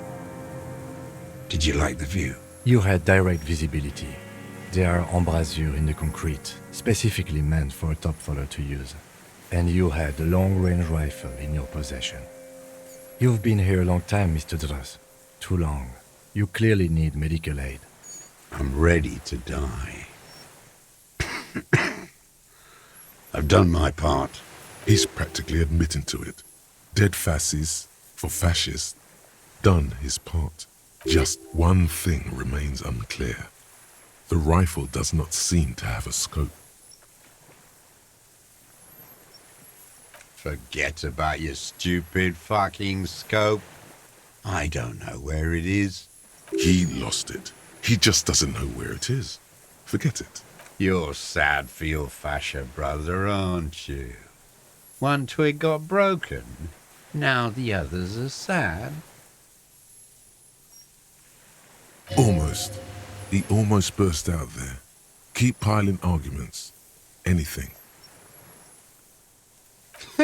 Not a lot of guns around that use military-grade ammunition, are there? It's a real gun. Not like your little musketeer pistol. I've seen you prance around with that. You look like imbeciles. Why don't you ask them to give you real weapons? Going against automatic rifles with these toy guns. Damn, he saw you. He would have a good view of the tribunal from here. So he saw you. Okay. So what? Don't let it divert you. You know what? You're right. I'm convinced this made the shot. Should we call it?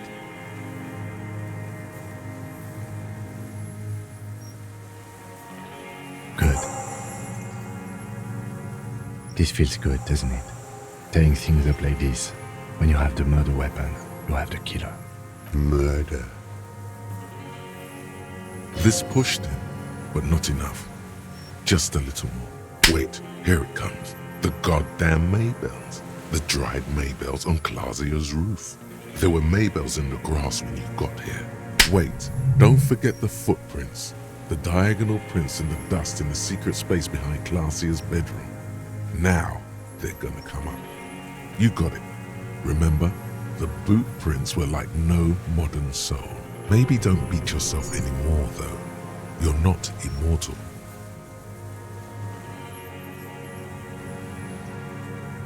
Damn Maybells. The whole island is turning white with them. He seems tender suddenly. Nostalgic even. A strange mood swing. So many this year, too. The spring is coming. No, it's already here. Wash the filth away. They blossom on the islets before we fertilize them with our blood. Resurrection was snow white in May before they ruined it. South, the Bay of Martinez is dotted with little freckles of islets, turning green, with white flowers in white snow. The coast, too, before they piled their containers on top of it, filled with broken, useless trash for fat-fingered bourgeois children to play with. You must get around a lot to stay undetected all these years. Do you know any secret paths? Pinball workshops? I may. Clausia. He knows her, but hadn't heard the name. My ears don't reach the city. With the victim. Don't leave any loose ends. Get him on everything. Everything is brands with you individualists. Who cares what brand my shoes are? Sansa? Some shit. Show me the souls, please, Mr. Dross. Fucking imbecile. The maker is called Sensory. You see their V-shaped logo. These are not the unusual horizontal patterned souls you saw in the dust on the floor of the hidden room. They do, however, seem to be about the same size. The size fits, but not the soul. Sire, he doesn't have to be wearing them right now. Racking those brains, are you? Desperate to report something back to your masters? The lieutenant gives you a quick sideways glance. The prints were his. You can see it in those eyes. He can't keep them from flickering, looking for something. The old man stares at his own prints in the ash around the fire. Silent suddenly, some strange process within him. A gush of wind. Seagulls in the distance. You know who he was. A coalition-trained murderer, armored and armed. He wasn't human. The blunt end of a hammer, dripping with blood. Beating us to the ground, moaning with joy. You hounds get so thorough when a company-trained killer dies. I haven't seen you on this coast for 40 years. You know, got your attention. Now you stop eating druggies and prostitutes in your basement. Now you come to investigate. Not when they die by the hundreds. This is it. Shot him. Shot him. Say shot him, not killed him. Oh, the inhumanity. One paramilitary less in Revachol. The lieutenant raises his right arm to hush you. Hush. He does not need to be pushed anymore. The ball is rolling. I had them in my sights. Both of them. Him and the whore. I was breathing with them, in phase, and I pulled the trigger and flew on the air until I landed in his mouth. I didn't think I had a shot like that in me anymore. I did.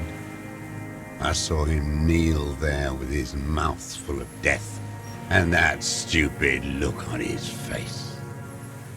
And his dick still in her. Nothing. I went to sleep. Next morning there were Maybells everywhere. The world was white, or what's left of it anyway. My last spring here. I knew the fascists would come to avenge their own. And so they did. Mr. Dross, are you aware you're confessing to murder? Yes. And you were looking at Dan, the victim and a young woman, having sex, through the scope of your rifle that night, before you shot him? The old man nods. Why? Because that's what they were doing. The motive. This is where the motive is going to come from. You can coax it out of him.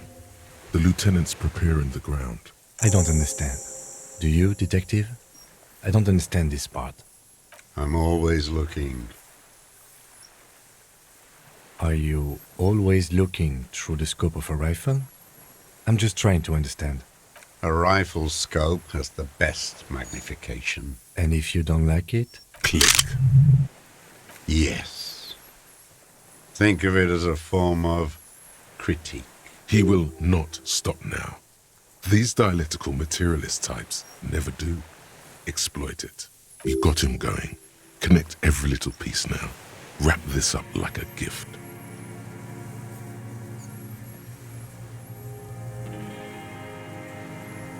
Them. Fucking. I didn't like that.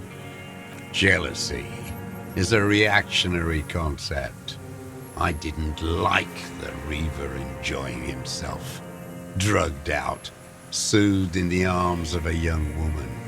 I wanted him to die so he could not enjoy life anymore. For him to stop reacting to stimuli, to be broken off from the world, cordoned into darkness. And I wanted to see his head explode. That too. She should know better than to hold a child murderer between her thighs. I knew he'd be there for one more second, writhing. That's all it takes for the bullet to reach his head. Now that I think of it, I wasn't aiming for his mouth. I wanted his brains to spill out on her. But you can't have everything. This man has seen past her, like you did, and now he longs to see her covered in blood, to punish her. Since she came to Martinez, I saw her sneaking in the reeds early in the morning, behind the Fell building. It was dark, still winter. She didn't have her skimpy outfit on then, just a spot in the night, moving. Past the Fell building on the coast? Hiding something in the water. She had a fag after she'd done it. I was up in the ruins there. She couldn't see me, but I could see her, smoking. She was nervous, but not scared. And beautiful. That, too. How could you see what she looked like? The sun came up. Her hair was like cobwebs.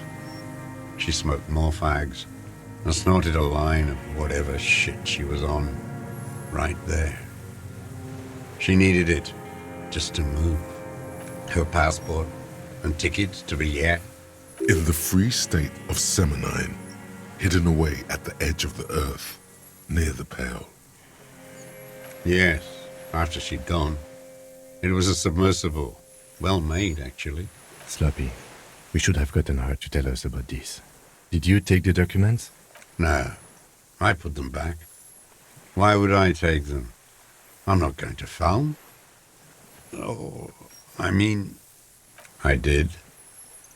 She had a face like an archipelago with those birthmarks, and a body hard and lean and bruised all over, black and yellow. I could see she's taken a beating. I could see who she was, too. A spook, on the run. Revachol's the cloaca of capital now. All the bagmen and arms dealers end up here. You could tell she was a spook? From the documents? She had different color hair on the photo. And glasses. Forged. Some sordid bourgeois affair. I've heard about this kind of thing on the radio. He's setting it up for you. The bruises. You can't make that out in a scope. You can't see bruises through a scope. It's just a blur. It quickly comes to you. Oh, yes. Cutting those drugs of hers into little lines with a knife. Masturbating. Everything in him fills with impossible longing, all at once. Did you make that hole? With a clip point knife. Like that, too? Yes. Bending like a bow against the glass. I've been through all of Martinez. Yes, that too. The things they did in that little room. What she'd do to feel good. Funny the way light works. You turn it on inside, and it gets so dark out, you can't see a man looking in. I learned that in the 20s, when they were still hunting me. I've seen people do some shit, but... Those two took the cake. You hear the familiar scribble of the lieutenant's pen. One more loose end down. How did you get in there? The hidden pinball workshop. I can just walk in there now after a good wash. I told you, they think I'm an antisocial. Closing hour is a good time. The kitchen's empty. You had to open the steel door in the kitchen? How? I got that open a long time ago. Some bourgeois game merchant lived there. I don't know, 15 years ago. He left spare keys all over, and I took one. Then I saw her turn the light on one night in my scope. Andy found use for it. A spare key, like the one hanging behind the Union Box window. She practically breastfed that man. You wouldn't believe the things she let him do to her. You stare at them too. In your mind, her innocence day still turns to leaf. Airport bag in hand, silks flowing in her wake. See you tomorrow, Harry. Her voice rings in the evening air, burning. The old man raises his gaze. Something glimmers in the corner of his black eye, a bitter taste on his tongue. There's nothing to hold on to. Only this. It's not enough. The coals of his eyes glisten suddenly, like stones dripping with water. Is he crying? Man needs to feel something else. In this fight, it helps if you have your eye on something there. It's weakness, I know. Yes, over the years. It's not unproletarian to feel something. No. I don't really know.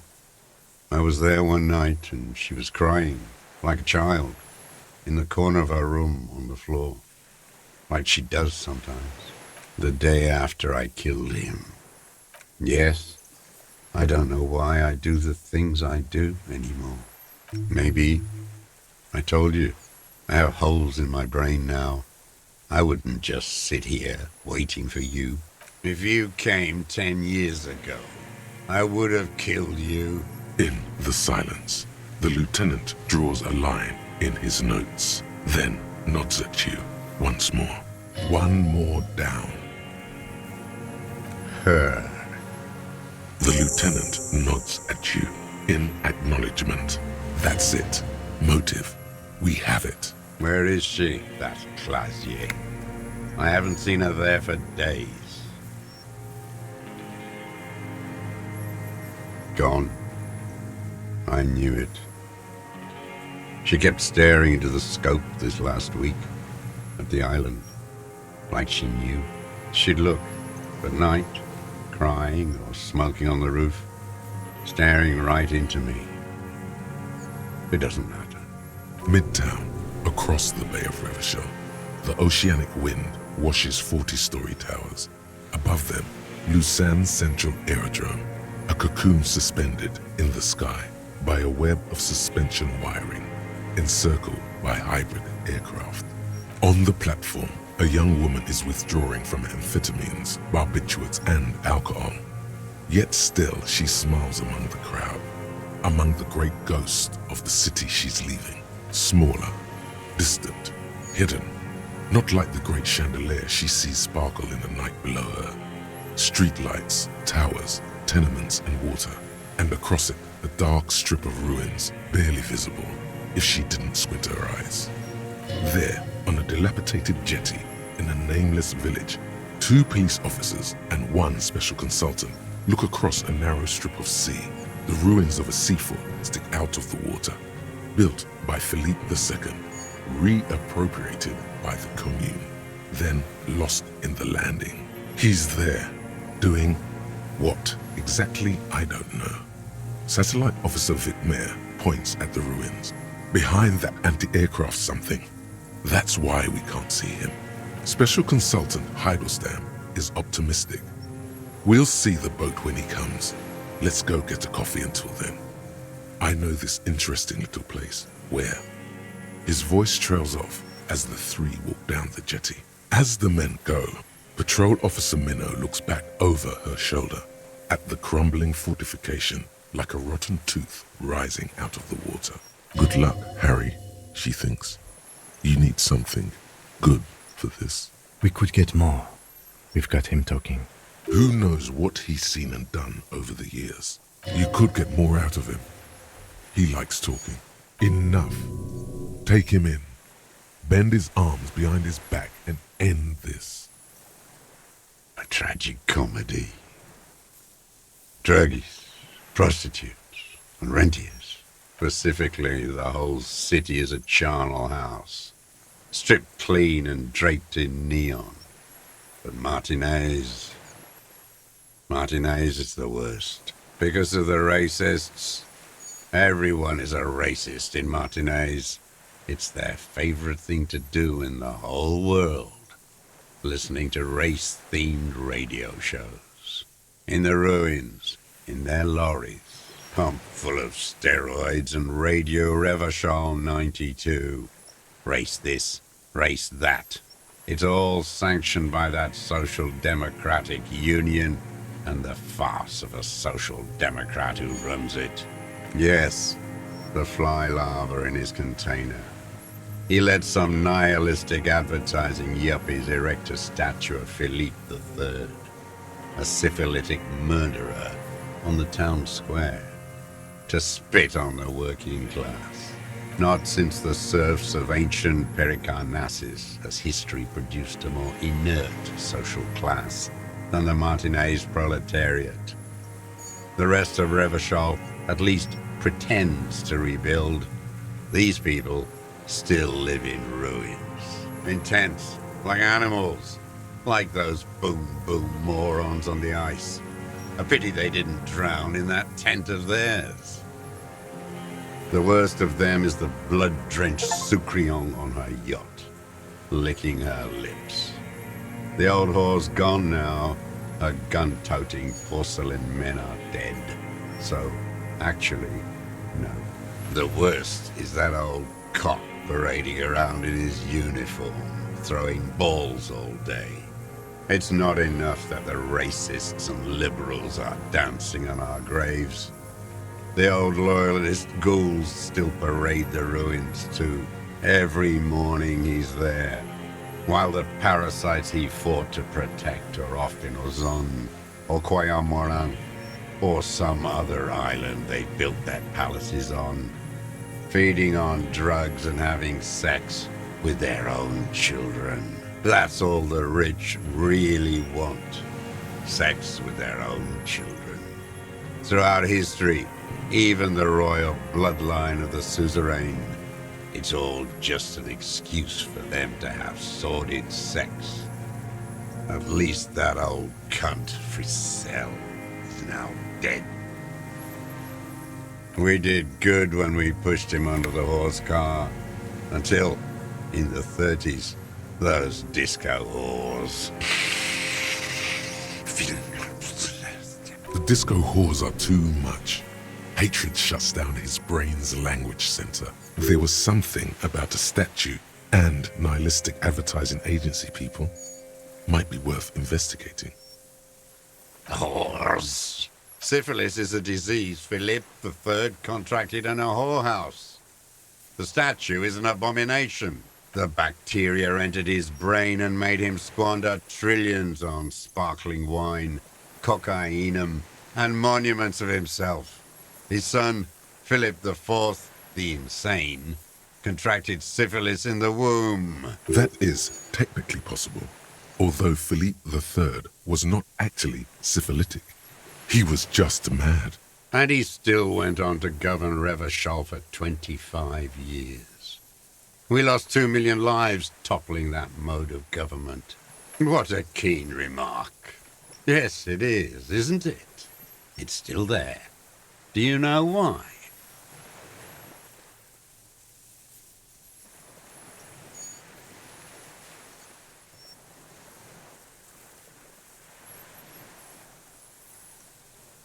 No. Cynical design cockroaches like you erected a new, ironic version of it. We tore it down with honest working-class plastic explosives. But there it is again. Art is a bourgeois establishment. It's an affront to humanity. Every gallery should be bulldozed, and the artists should all be given 30 years of hard labor in Yekokata. Wait, it suddenly strikes you. Perhaps it was not as it seemed. What are you talking about? What is this madness? The lieutenant, too, has cocked his head and is looking at you with a strange expression. So you're saying it's a communist monument now? Not only. We did always have the prettiest posters. And they all should still be sent to Yekokata. Straight to the open pit mine, or cleaning up radiation. Yes. Well? The smallest doubt takes root in him. Perhaps this cop is... No, it can't be. This has helped your standing in his eyes. The fat union man let them put it there. He keeps having opinions about the union's leadership. Another hideous disappointment. Unions are the real enemy. Disappointment. So personal. That deformed toad? I wouldn't expect him to wipe his own ass. I mean, the brains of the operation. Edgar.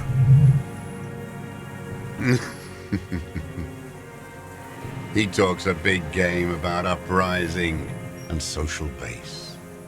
They must have sent the smart one to some university in Le Jardin, where it's alienation this and hegemony that. First against the wall with him. The Clares wouldn't miss a man hidden in their own backyard. Not all this time. Nothing happens in Martinez without them knowing. Of course. May don't go straight for the kill. Exhaust everything else first. Soften him up. I haven't approached anyone. How did he know you were here? He didn't just stumble in like an oaf. He figured it out. Some kids told him about a monster on the island. I told you, he has brains. Stepped right off the boat and walked down where you came. I even kept the door open for him. I was right about one of those things.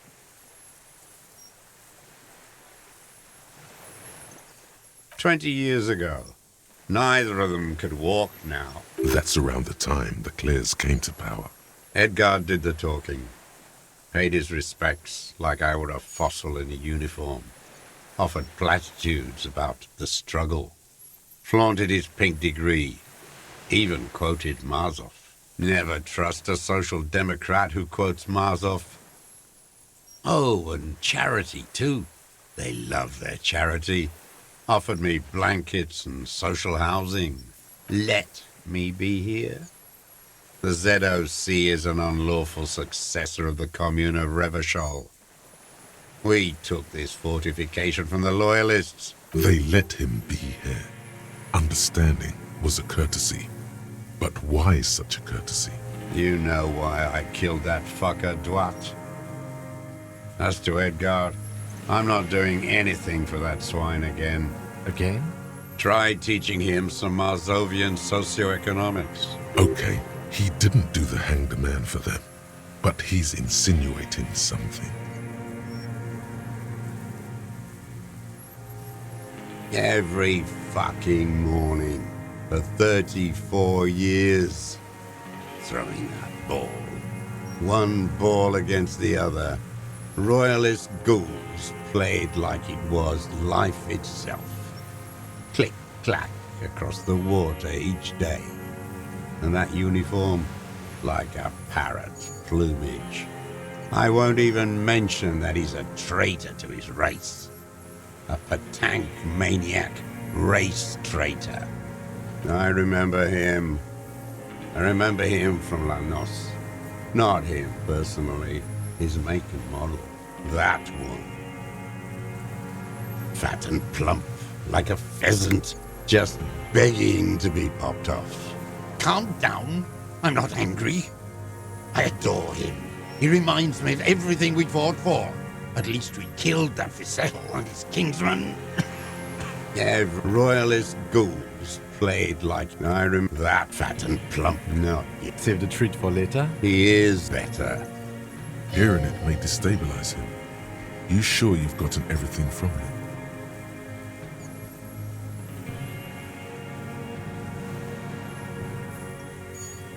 No. I waited too long.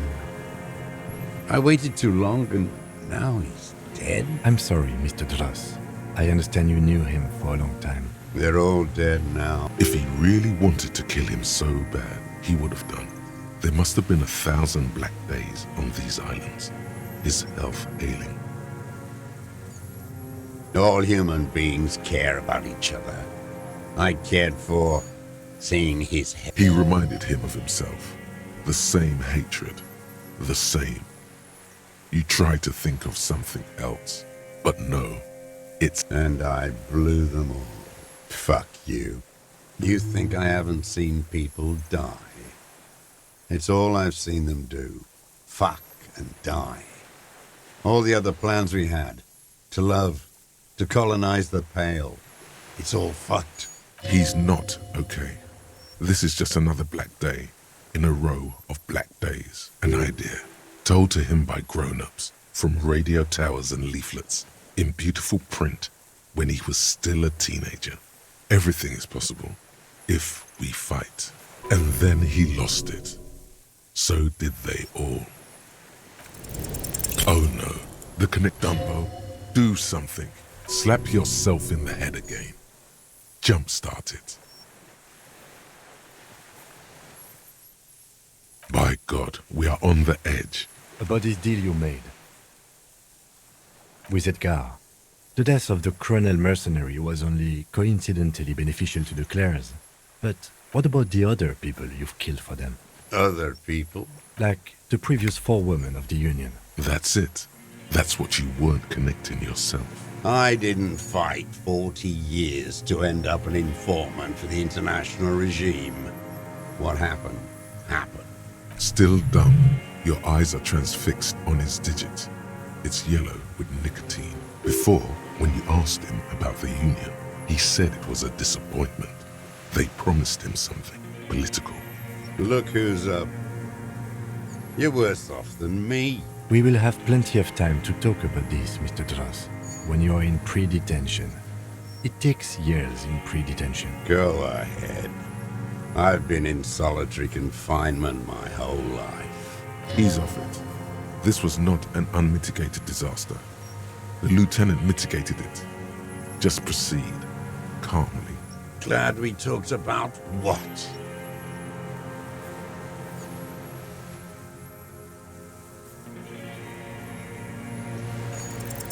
What strikes you about this gaunt man is not the stomach pain or the cough.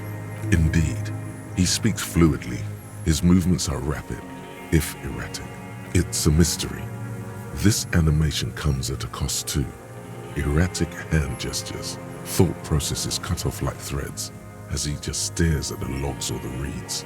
He also suffers mood swings, bubbling to the surface, unconstrained by his nervous system. Great leaps of emotion, from anger to grief, despair. You've seen demented people before. This feels similar, yet different. When his thoughts move, they are lucid, keen even, not senile. Is this some kind of substance damage? Like he's addicted to something, not only the painkillers he's clearly on.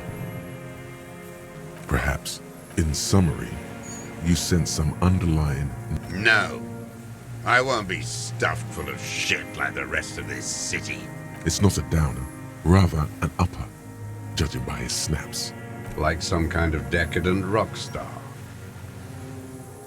No, I'm not okay. I shit blood, and I'm surrounded by insane people. There it is again. Erratic hand motions, bouts of rage, and the stomach thing too, of course. Could it be a symptom of overdosing on something? Something even you have not tried? Keep your eyes peeled. What? But you said I would be taken to the... This terror is the sum of all the uncontrollable movements and mood swings he's been exhibiting. The wind picks up. The silence on the water is broken all around you. Little shivers of waves appear. Your wayfarer rights have been suspended. Information provided to the officers on the scene will be used against you by the prosecution. You will be given legal counsel within 1 week and must face court in 44 days. Do you understand? Do you understand? But... No, I don't want to. I have to stay here. He's sweating. Beads are forming on his forehead. Pupils are dilated too. Eyes getting blacker and blacker. Your confirmation is not required, sir. Now on to the boat. Not really. We could escort him to the pier, then either one of us can take him inland while the other stays here, but... But then, who watches him while you're coming back here? You come back for me? How about I go and send a boat back for you? What is this farce? This is a fucking farce. Lillian, you could ask her maybe. This is no harmless old man. This fucking world. This world. What is this?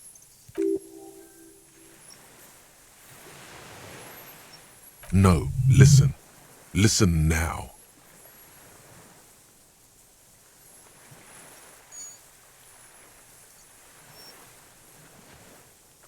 No, it would take a whole day on this island. You go and transport the prisoner. I'll be here. I can escort him to the pier with you.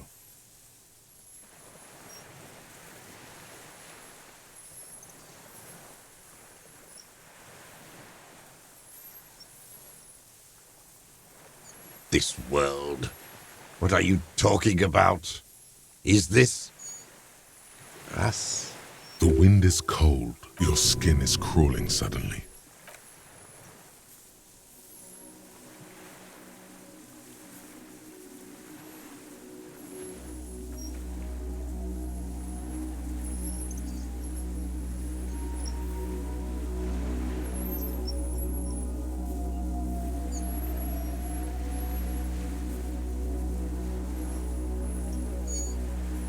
A delicate tangle of arms and legs unfolds from the reeds, limb by limb, to then just stand there, moving its scythe-like arms in ghostly silence. It's still there, and What are you talking about? There's nothing there.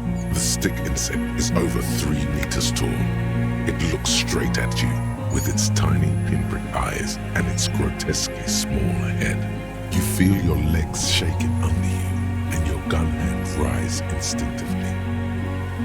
Tell me what you see, damn it. I can't make out one small thing in the reeds. I can see it. 4 simple words, thank God. If you can see, then you're not insane. But that means it's really there, spinning slowly, in absolute silence. Its limbs long and slender. Be very, very